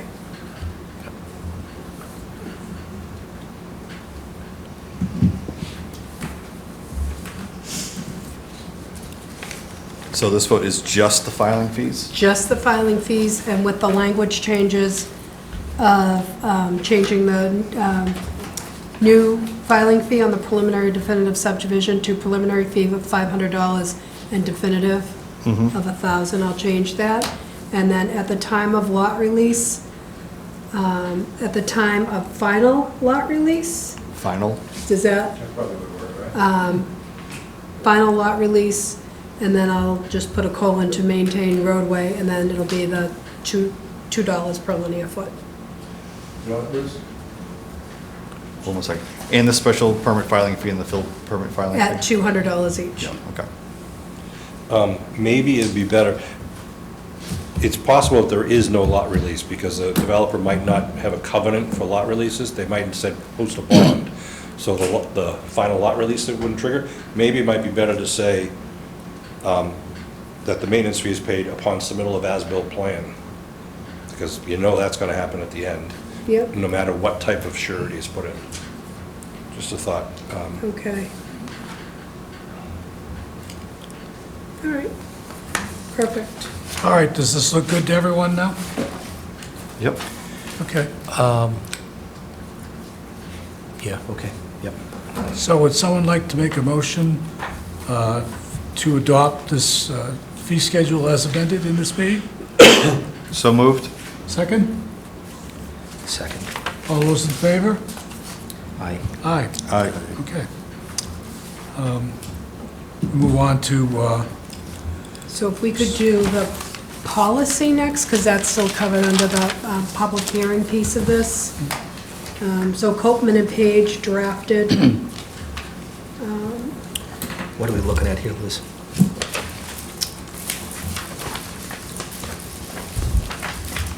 a policy on the use.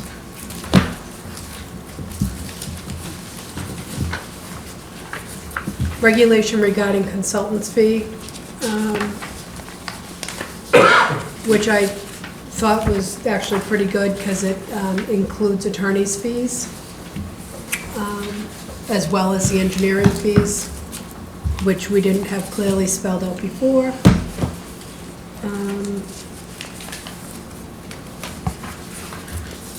And then any excess, including interest.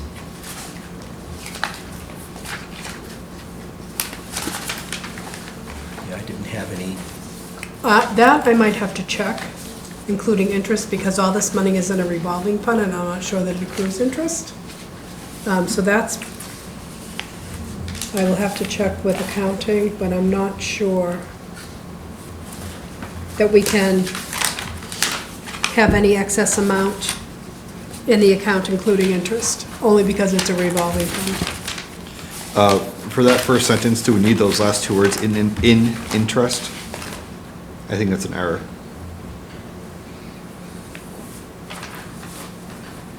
where are you looking? Well, for the purpose of this regulation, any person or entity claiming to be an applicant's successor in interest shall provide the board with documentation. Nope, section 4, first Yep. sentence. Any access amount to the account, including interest, attributable to a specific Oh, project okay. shall be paid to an applicant or the applicant's successor. Okay. Yeah, I don't think there is any. So that should be okay. Yeah, period after successor. Yeah.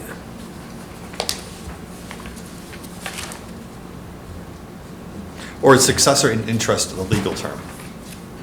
Successor in interest is a legal term. Oh, okay, never mind, I take that back then. That's what was the confusing part. Talking about giving interest to the successor in interest. Okay. Which I have no interest in doing. Strike my request then. Okay.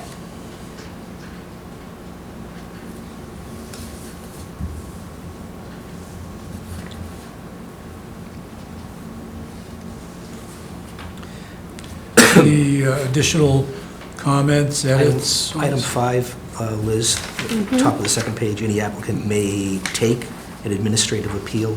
Is that a typo, or should they make an administrative appeal? Make an administrative. Or is, again? First sentence, File?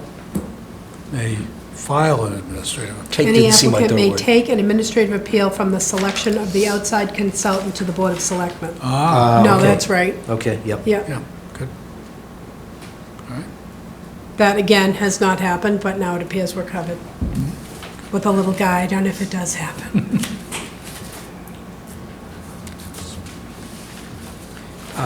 And this came from the attorney? Yep, came from Greg Corbo. Okay. So it's interesting that we can restrict the purposes for which an appeal is submitted so narrowly. Conflict of interest or does not possess the minimum qualifications. It would seem like the universe of reasons to object is broader than that, but if we can do that and restrict it to just those two things, then Right?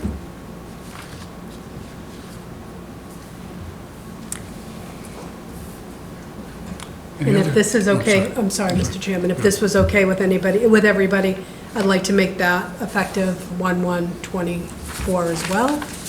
Trying to be consistent here with the dates of effectiveness.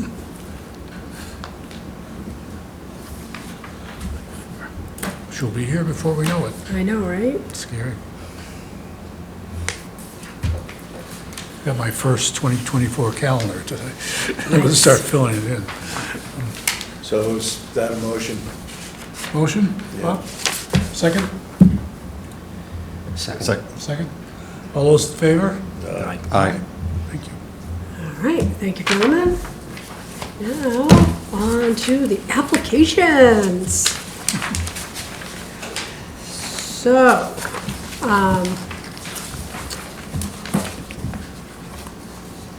I have modified, well, actually, Attorney Riley was a great deal of help in coming up with the stormwater management permit exemption form. This will be for anybody who is disturbing more than an acre of land, but also filing a definitive subdivision plan, a site plan, or something with conservation. There, all the applications are at the top, notice of intent, wetlands. So if they're gonna file one of those applications, then this is just a quick application they're gonna fill out in addition to their subdivision application, their site plan application, or their wetlands application. And this gives them and the board a guide as to what our stormwater requires, like what you guys need to get from them before and after, really before, because they're exempt So- from the stormwater application, because they're doing it simultaneously with the definitive of the site plan review. All right, so if developer comes in, they're gonna do 10 acres of development, and they have to file notice of intent with conservation, they don't have to have this separate stormwater management hearing with us, or permit with us. No, if they're gonna disturb, what are they doing on the 10 acres? Gonna disturb 5 acres of, Are they building anything that the board's Yes. gonna review? That Yes. this board's gonna review? Yeah. Then you guys are the stormwater permitting authority, so you will do the stormwater okay, review along with your site plan or subdivision review. okay. It will not fall into the hands of conservation. If somebody is disturbing 10 acres of land and not going to apply for a building permit for anything, then conservation would do the stormwater review. Okay.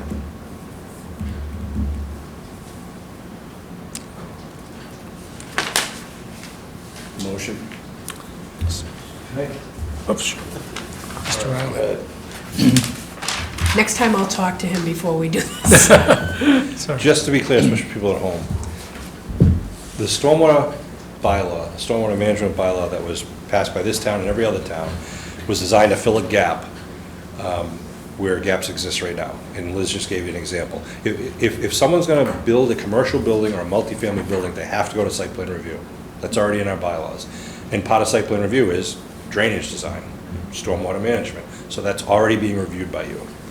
And that usually then gets carried, like Hancock Street. I take that stormwater review and bring it to conservation, say the engineer has reviewed this, so we're good. But there might be something where someone just clearing land, for whatever reason, agriculturally, or just wants a better vista out their backyard window. Once it's over an acre, they're supposed to get a stormwater management permit. And so since they're not building, they don't need site plan review. If they are within 100 feet of wetlands, they'd have to go to the conservation, and they would have to submit, it says on the top first paragraph, so long as the submitted plans include stormwater management provisions and comply with the bylaws performance standards. So they may have to submit stormwater details to the Conservation Commission. Great. If there are no wetlands, and it's just upland, no building, no wetlands, and they're clearing more than an acre, theoretically, they have to do stormwater, they have to go to the Stormwater Management Committee. So it's not gonna happen a lot where it goes to that committee. And we were talking, Liz and I were talking about, there are some people who may innocently not know that, and will go out and clear an acre or 2 acres of land, and not know that, oh, I should have got a permit from that. It's already happened. Yeah, and we were trying to figure out how can we trigger it? How could we alert them that you'd need it, you know? Because they're not pulling any permits to do work on their own property. I don't know that there's an answer to that, except a neighbor could potentially say, what's going on? My neighbor is doing a lot of work out there. Did he get a permit? Oh, and then that alerts, and Liz can then contact, or someone contacts them and says, hey, you need to come in and show us what you're doing. With the intention, stormwater management is make sure you're not going to flood your neighbors by changing topography and things like that.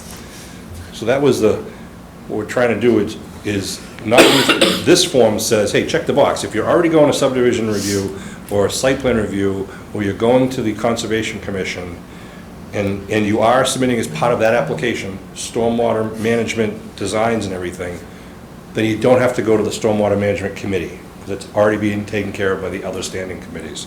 And that's what this form is, check the box, say we're good. Right?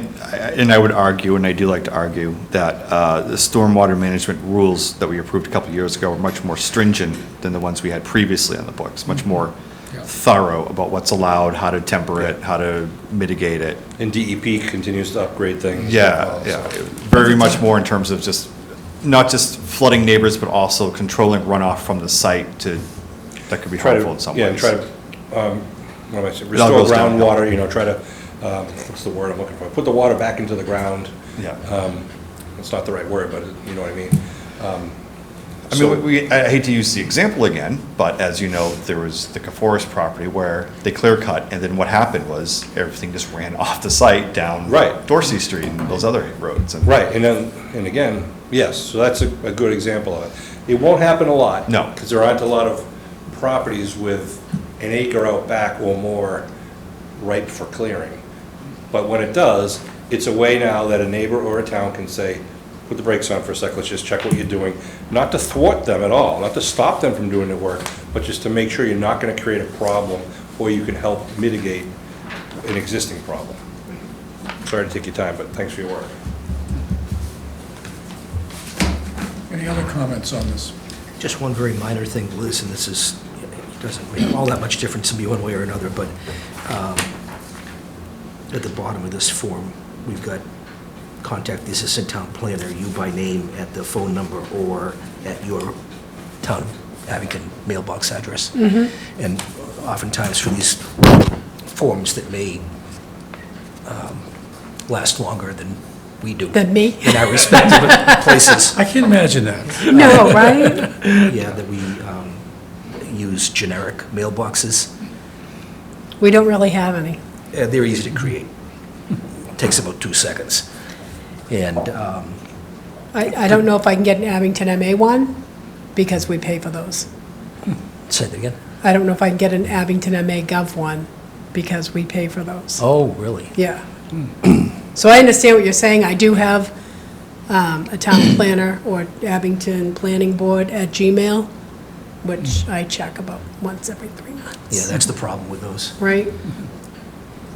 But normally what we do is set up the generic mailboxes, and then they default to this address. All right, I can ask Wayne if he can be helpful for that. Particularly if we're talking about bringing on somebody else who will become part of that distribution as well, probably. Maybe just give them the phone number of the office, period. Yeah, Yeah, They can ask what's the correct email. that's a thought. plus that's the wrong phone number. Yep. Okay. What should the right phone number be, just curious? 781-982-0069. Oh, okay. Oh, yeah, that's the athletic director, it's, I don't know, sorry. Close. He'd be upset. Well, Do I get a golf cart now? Nice try. Right? All right, so I'll change that to please contact planning board with the phone number, and I will take references to humans Okay. out of there. Okay. All right, Motion, you ready? Motion. as amended, effective 1/1/24? of course. Okay. Second? Second. Motion made, seconded. All those in favor? Aye. Thank you. I don't know if you want to do the site plan application and the site plan directions together. Basically, the same change was made on both of them, which is that they need to comply with the tree canopy bylaw, which has been posted on the website. So it's on there for them to read, and the application and the instructions both direct them to look for that and be compliant with it before they send in an application. I will also modify the site plan directions with a new effective date for the fee schedule of 1/1/24. And these plans, I mean, these actually don't need an effective date because the tree bylaw already exists, we're just adding it. Just wanted to make a comment. Mrs. Pamela Howe gave me an article from Patriot Ledger about Braintree, talking about a similar issue to this. And Mrs. Howe, if you're watching, this tree canopy bylaw, I think addresses your concerns. Thank you. Is that A 2013 reference? right? It is. Okay. Yep. Just because it's a pet favorite of mine, can we add in the number 5, the list of things it has to do? I know it says at least, but not necessarily limited to, just architectural appropriateness. I mean, we specifically call out the New England style. architectural style? Yeah. Okay.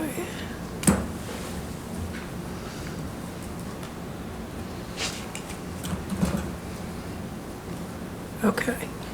And these filing fees that are listed here on the application? Will have to be, These are the new ones, right? no. Nope. Those are the old ones. Those are the old ones? Yep. Didn't change anything till you guys approved it. Okay.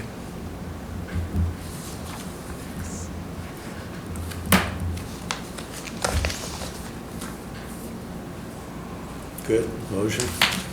All right, and that's for the application and the filing instructions. Yes.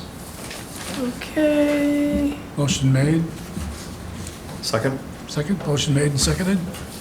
All those in favor? Aye. All right, thank you, gentlemen. Thanks, guys. And just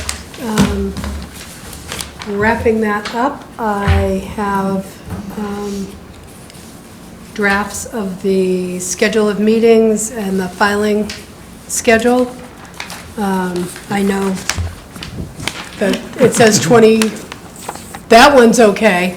The application submission says 23 on it, I've already grabbed that to say 24. If these dates are okay for you guys, I will go ahead and get these up on the website. The January 8th has been on the calendar for a while, so.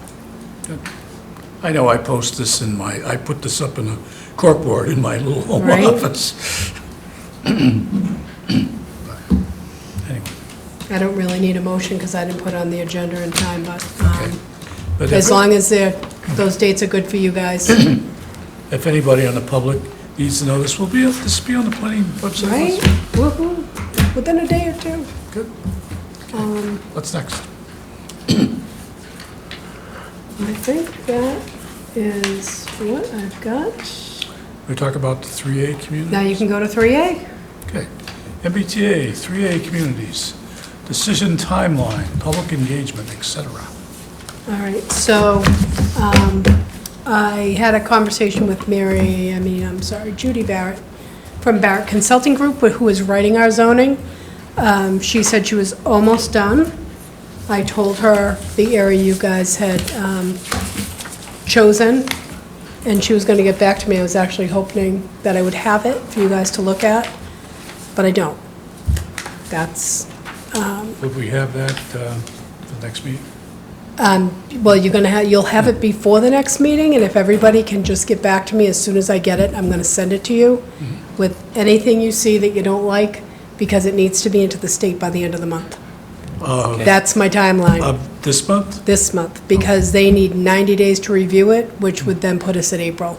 Okay. Is So that, I need a blessing from them before it can go to town meeting. so I just want to make sure, you'll send this out to us and we can review it and that's okay? That would be kosher with the state? As long as there's no reply alls, and you just send me your comments. Okay.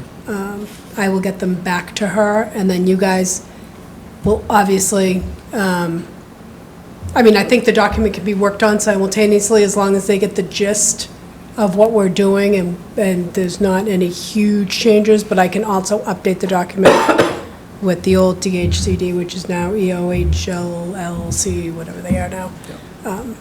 So and they're actually being really decent about all of this stuff. They understand that it's kind of a crazy timeline, and the communities with straight-up train stations, not commuter rails, have a timeline, I think, that ends early this year, that they have to have their stuff adopted. It's interesting to me that so many communities have dragged this out, and Not everybody's on board. Abington's been proactive. Instituting the Todd District a long time ago. Right. Abington's been tremendously. And she actually has, I believe, used that as the basis for this proposed zoning.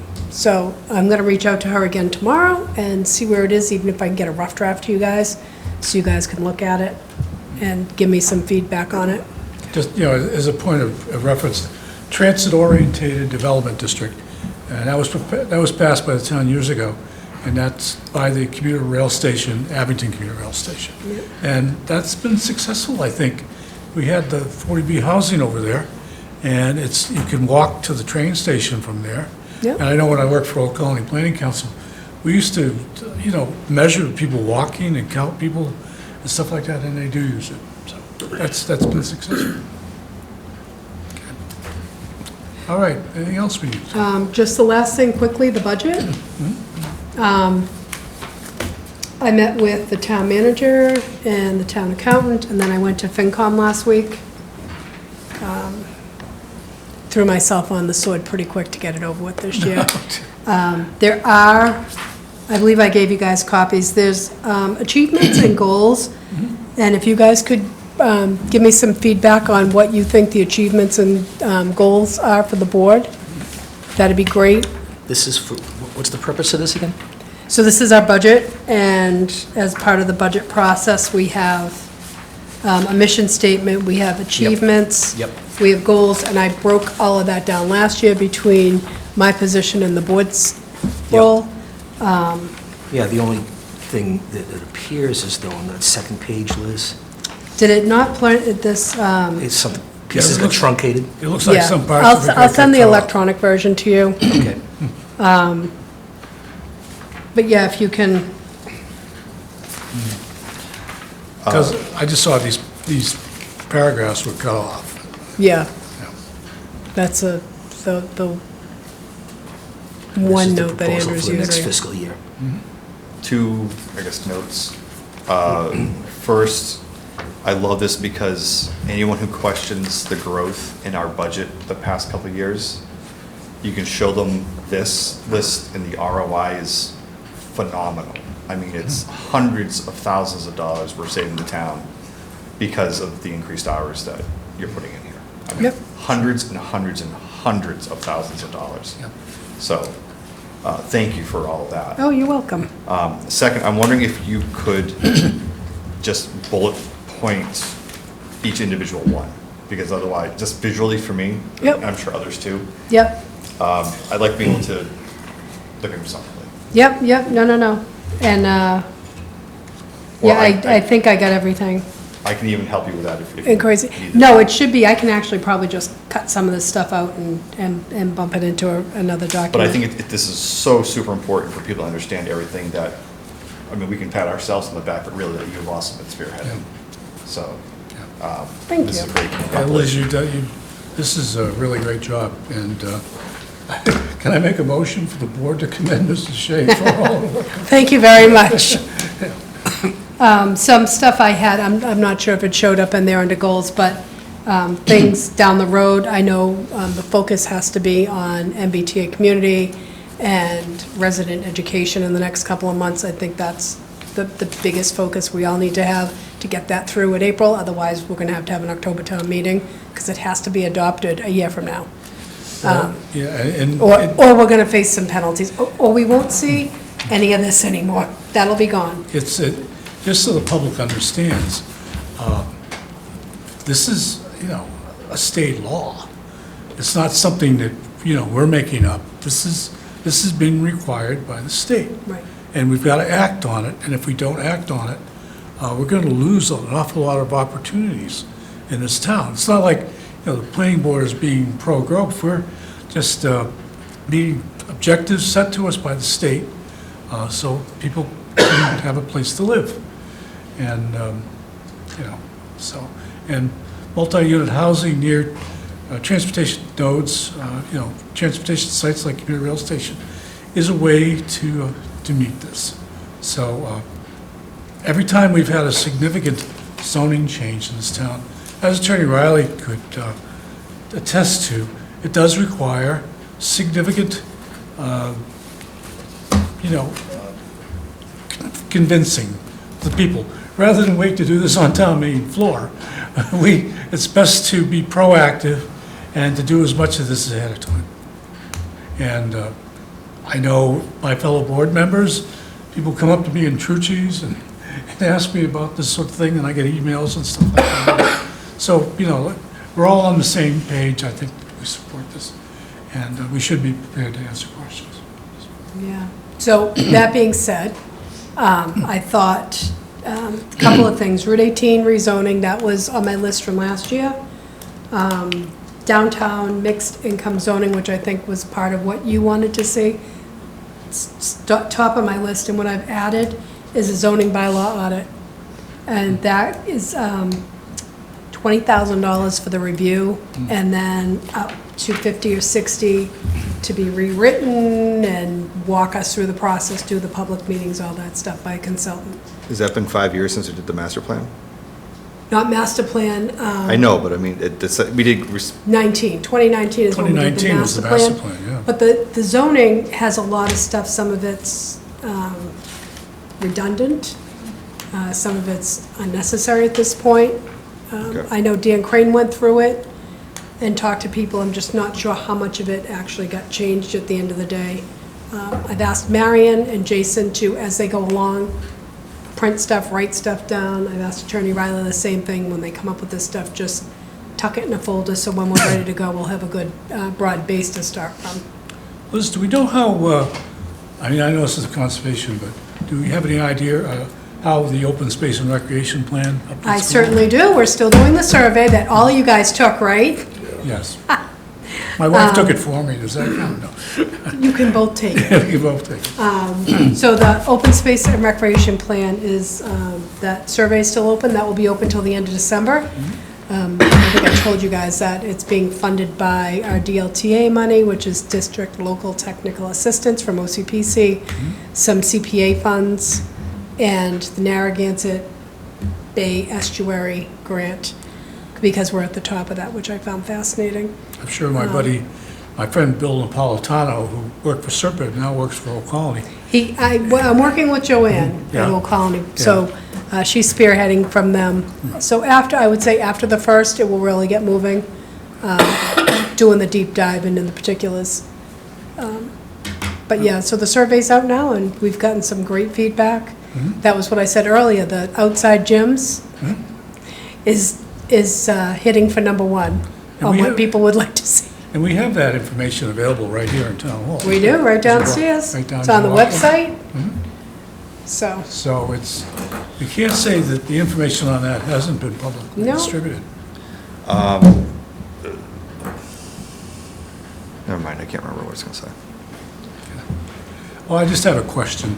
I've noticed there's a building on Bedford Street that was proposed to have like a big apartment complex, and I think he withdrew it. But now there's like Oh, a yeah. vinyl fence all around it. Down by corner of West Chapel and Yeah, Bedford. piles of dirt in the driveway and stuff like that. I believe he's asked for a demolition permit. I am not 100% sure on that, but I think that's why the fencing went up. I have not received, I did receive a site plan application that was incomplete, Yeah. and he has taken it back and his engineer is working on it. Because you can do a duplex by right, correct? Yes. Yeah, hypothetically. Hypothetically, He proposed a monstrosity at that site. well, it's Yeah. 5 units. Yeah. No, sorry, 8 units. 5 on one side, 3 on the other, 3 stories. I just remember how. That was what the proposal I got. Wasn't it 12 before? I just so remember he's how cut the it to neighbors 8. turned out against that. So I have a couple of neighbors that come up and visit me once a month to see if it has arrived. So And- they're still on top of it. And the other question is, that house on Bedford Street that had that big barn near the golf course, and that was approved a long time ago. That was, the person who owned that passed away suddenly, Oh, wow. and his mother and sister got the demolition permit to take it down. I don't know what they'll do with it. But yes, you're right, that was approved for duplex, I think. That was a long time ago. Yeah, it was. Okay. Is there anything else we need to talk about? I got nothing. Attorney Riley, thank you very much for your input tonight. Appreciate it. It's one of my favorite things to do, Bruce. Quite a life you have there. Well, I remember your father being at these meetings, Sean, so it's good that you've followed in his footsteps. I'm dating myself. up Your the father mantle, was- so to speak. Your father was one of my high school teachers, so I guess I'm really dating myself. But I also remember Bush's Market, too, so. And the package store across the street? In the back, across the street. All right. Does anybody else have anything they want to talk about tonight? Okay. Yes, please. Just informal if you want. Just meeting you guys. Could you identify yourself, please? It's Joe Franny, 150 Richard Road. So this isn't informal, because the microphones are still on and it's still on cable. Okay, well, I'm not going to swear or anything like that. Make you a little angry. No, not really. It's nice to hear you talk about that old colony playing house. Because I don't want to keep you guys here all night. That's why I just said. I worked there for 30 years and 5 months. I didn't know that. And Yeah. what happened with my land in back of my shop, I think in 1997, I bought a parcel in back of my shop. I don't know if you guys know where it is. It's Frame Refrigeration, it's down there. And it looks like, I bought it from, what was their name? The textile people, Evident Textile. And I probably was not in a financial position to do it, but when it's right in back here, and you want to control it, I've always been under the impression if you want to control it, you buy it. So I bought it. And it was zoned industrial at the time. And I thought, well, you know, the access to it is going to be extremely tough because it's 17 acres, but only 4 of it is good. Upland, whatever the proper word is, usable. The rest is wetlands. And I don't even have to be a wetland scientist. All I have to do is look at that land and it's wetlands. Goes all the way to Summer Street, goes all the way to Progress Street. And it goes a long way down both of them. And I think it abuts, don't hold me to it, I think it abuts another piece of conservation land. Somebody by the name of Wright. I'm always impressed with that big boulder with the name writing on it. It engulfs a big area. That looks like mostly wetlands, but some of it's very good. It comes right down the river. You don't need to hear all that right now, but it does abut that. So I thought, well, when you're young, in your 20s, and you're starting a family, you say, hey, I better make some money. So I better not be giving it away on a piece of land I'm not going to use. So I thought, well, I'll put up a couple of metal buildings. That's what's right next to me. And I can rent them out.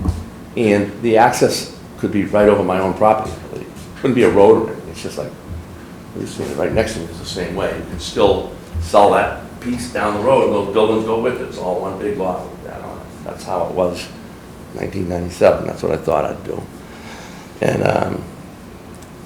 but that's not what happened. I didn't have sewage. The town ran out of sewer Capacity, yes. So my dreams of that land went down the drain. It probably was the last thing down the drain because they ran out of sewer. And so I had to wait. And I waited. And I waited. I make assumptions that are wrong sometimes. My assumption was that it would take them maybe a couple of years to get sewage. And it took, I think, 22 years. 22 years. And to put that in perspective, give you a picture of that, when I started waiting for sewer, I had a full head of hair. And when we got it, it's this. So that's fine. What do you do now? Well, when the sewer finally comes around, oh, I know, too. One thing that happened along the way was the people, only a few years later, like maybe 3 years later, wasn't too long, the people bought a big building next to me and had like 5 apartments in it. And they did the right thing. They took it down because it was almost down. And they wanted to put 8 units in there, but they only had enough land for 5. Okay, whatever the stipulations were. They needed more land. So they asked me if they could buy some land. And I said, well, what if we just make a deal? And you give me I wanted to own it, but my friend Russ Weasley, he was doing their engineering. He said, you can't own that strip. I wanted the strip coming into my land, so I didn't never have to touch the wetlands. He said, but you can have an easement. It'll be just as good. So he made a 52-foot wide easement. And I thought, well, that's wonderful, because now I can just go high and dry right into the land. Don't have to touch the wetlands. Everybody be happy. And so we kept going, and what happened after that, I'm trying to get all the timing in order for you. But I got that easement. I still had to wait for sewer. So some more years went by, and finally sewer came around. And so when it did, I don't know, 2018, 2019, I don't know how many of the dates. My memory's not what it used to be. But once I got that sewerage, I said, well, now I can do something with my land. So I went down, and Russ was not available. I don't know if he passed away or not, but my timing, I don't know about my timing. What I do know is I hired an engineering firm from Hanover, and they went through the whole thing, and they surveyed it. It cost a lot of money, but that's life. And they laid out a lot. You know what happened too was zoning got changed from industrial, and this is probably my fault. I can blame myself for not paying attention, but I don't really pay attention to what you guys do. I don't have time to do it. It's boring. And so the zoning got changed from industrial to R30, and that pretty much did me in, because there's only 4 acres out there, and it's not exactly square or anything kind of goes along. It's a beautiful piece of property. Take a walk down there sometime. I'll bring it out there. It's very nice. But for houses, it wasn't going to work. Maybe put 3 or 4 houses out there. That's all you could do. And then you had that part about getting in and out. And I don't know many people that want to have a house and share it with other people, the driveway going in and out. So condominiums will do that. Condominiums, hell, they share everything, right? Everything, driveways, pools, walls, everything. Nothing wrong with it. It's a nice concept if it fits. Okay, so now I'm stuck because I either get a variance or I can't use my land. On top of that, I need a variance to use that easement coming in too. So now I need 2 variances. And along the way, there was this thing that came up about this MBTA zone. It sounded perfect for me. It sounded like, wow, you know, that takes care of one of the variances, I believe. Doesn't take care of the one coming in, that could end it all again. But at least it took care of one of the variances, and the fewer variances you have to get, probably better off you are. What I didn't like about that article, and I'm not an expert on it, I've only read a little bit of it, besides having the as of right in there that would help, it had this little word minimum, and it was like 15 units per acre. And but that's not me. I absolutely believe, people probably heard me say it before, when I was talking about using the land at all, I used to say, the train station's there. I really don't want to put industrial buildings, which you couldn't anyway, they changed the zoning. You want to put multifamily. And what that plan was, I actually showed it to Liz, was like 22 units, I think it was like 11 duplexes. It didn't overkill the land, which is what I wanted to avoid. And which is what I think 15 units per acre is overstressing the land. That's my opinion. Density. All kinds of people that would disagree with me. But, you know, you kind of get used to driving into your property and it's all woods out back. And you get used to that. This plan that they had didn't kill that. It was a pretty nice plan. But you had to get those variances. So you finally get faced with, well, what do you want to do? It's like, if I request, which I did, getting into that zone, we had a big zone, and I thought my land was perfect for it. Like, I'd walk from there to the MBTA anytime I want to go into Boston or anything else. It's just a short walk down. I thought that's what it was all about.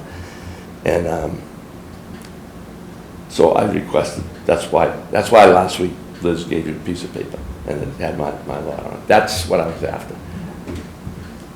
But I'm not unhappy that you didn't decide to do it because of this 15 units per acre. I thought I could get around that, but from what Liz tells me, and I hate to bitch, she's right, but it appears that I cannot get around that. So if you did do it and it went through, then I have to figure out how I'm gonna, probably, I don't know if I could figure it out. I don't know if I could keep from putting buildings there that I wouldn't even like. I don't know that. But the fact still remains, you want to put people around a train station. And yet, the fact also remains that you want to have conservation land.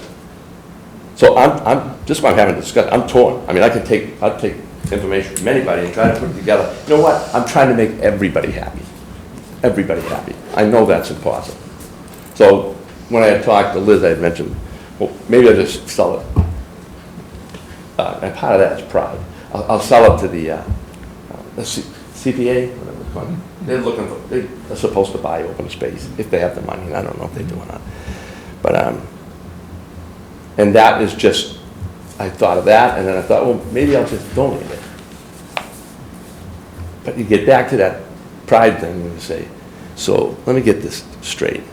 You buy a piece of land, you hold it for 1997 or now 25 or 30 years. You pay the taxes on it the whole way, and then you decide to give it away. You know, I got to look in the mirror in the morning and have the guy on the other side say, "Can you run that by me again?" And so tell me once again, how did you stay in business all these years?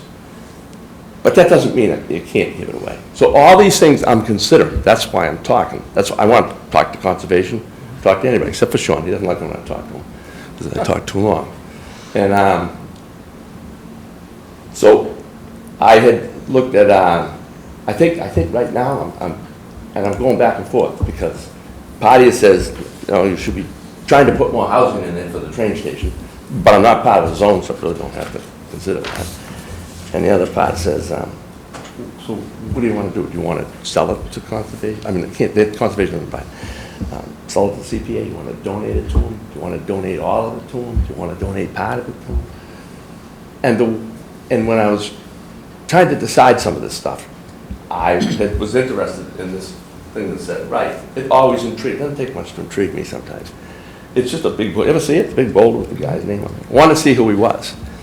So I was reading about it. I guess he used to live right up on Walnut Street. And it said, you know, when you go on the internet, you ask the question, you bring the guy's name, it bounces you around with all these different places. One of them was this Old Colony Planning Council.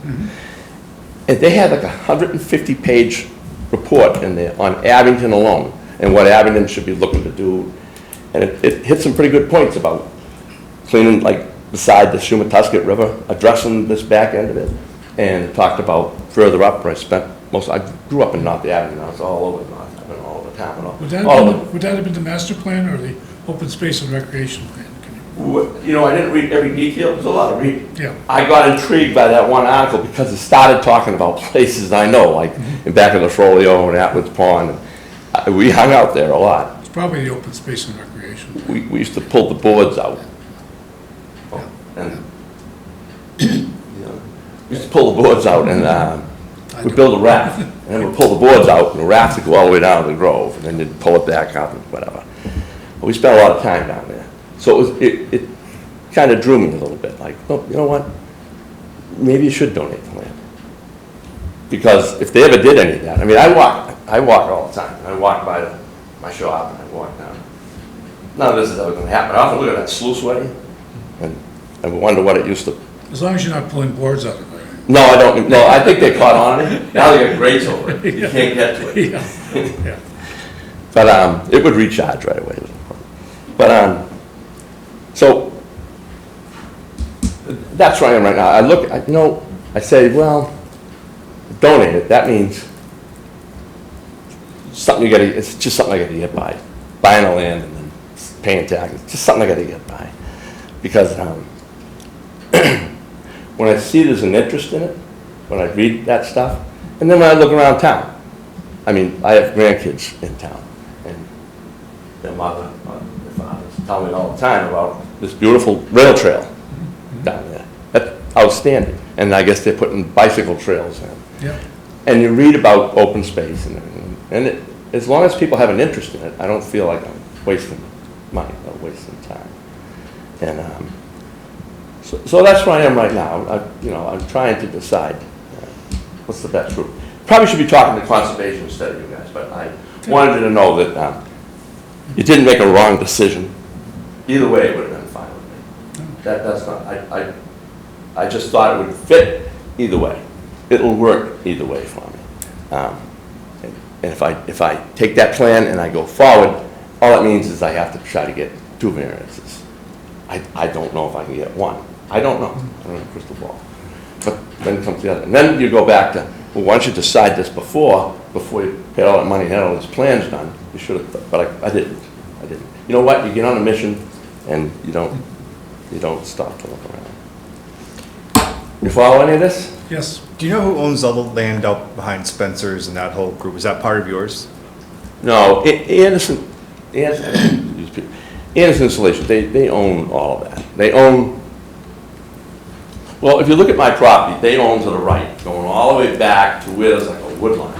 Yeah. And at that wood line, it goes uphill. You need to go up there. It's pretty nice. And then you go down the hill, and you come down where the river bends, and it's pretty clear in there. It's kind of nice. Yeah, they own all of that. Okay. And then there's that right property. And I think that comes all the way over and abuts my rear parcel. I was always going to give the back part of it to conservation if I ever completed my mission. That wouldn't have been a real big gift because it's all wetlands. But it would abut them and go all the way down to Progress Street. You know what I mean? So that's what I am. I seem to be all over the place. No, I appreciate you. I want to talk to conservation sometime. I'm on the CPA committee, so if you'd like to donate that. You say what? Yeah, that'd be great. I may donate it. Part of this is when you grow up in town. You know, I was born here. I have a big family. They were all born here. We all lived here. There's all kinds of Frannies out there, and You get to meet a lot of really good people. And people do things for you sometimes that they didn't need to do. And you get to appreciate all of that. And so sometimes when you say, well, what about all that money I already spent on everything else? You try to rationalize it. You can say, well, I probably owe a lot of people a lot. And so it's not that difficult to give back. It's hard to give back when you don't have it. But now I'm 70, and I'm a pretty conservative operator, and I'm retired. And whether I sell that land or whether I don't, it doesn't change my lifestyle that much. And that's the way it is. There's just one other thing I gotta bring up with you guys. I don't want to, but I have to. When I was listening to the meeting, and Liz passed out that piece of paper, there was a comment made by one of your board members that infuriated me. And the comment went like, oh yeah, the Joe Franey retirement parcel, or the Joe Franey retirement lot.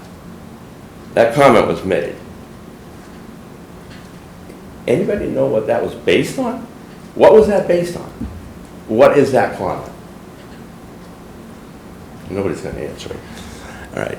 I'm going to let it go. Just please, when there's something put before a board, just stay focused on that.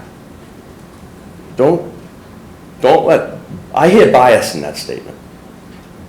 There's an inference in that statement that is not me.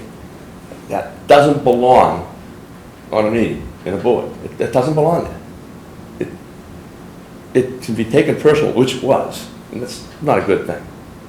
So, I'm gonna forget about it. I just want the board to go forward and treat things unbiased. You know what I'm saying? Just keep it right in front of you. And that's what everybody in town expects from anything they put before a board. Maybe not that much was meant by it, but it hit home. And I was 1,000 miles away, and it still kept me. So, that's all. Thank you, Mr. All right, I don't want to tie you guys up all No, night. thank you. Things to do, you don't have to listen to me all night. But I just wanted you to know all this, because sometimes, oh, this guy wants to put this on there, and, it's not that way. You gotta know me, you gotta talk to me. I'm easy to talk to, right, John? Correct. Yeah, I can talk a lot. All right, thank you, guys. I Thank you. appreciate it. Thank you. Thanks for presenting this. All right. All right, fair enough. Do I hear a motion to adjourn? So moved. All those in favor? Aye. Thanks, everyone, for watching us tonight. Happy holidays, and we'll see you in January.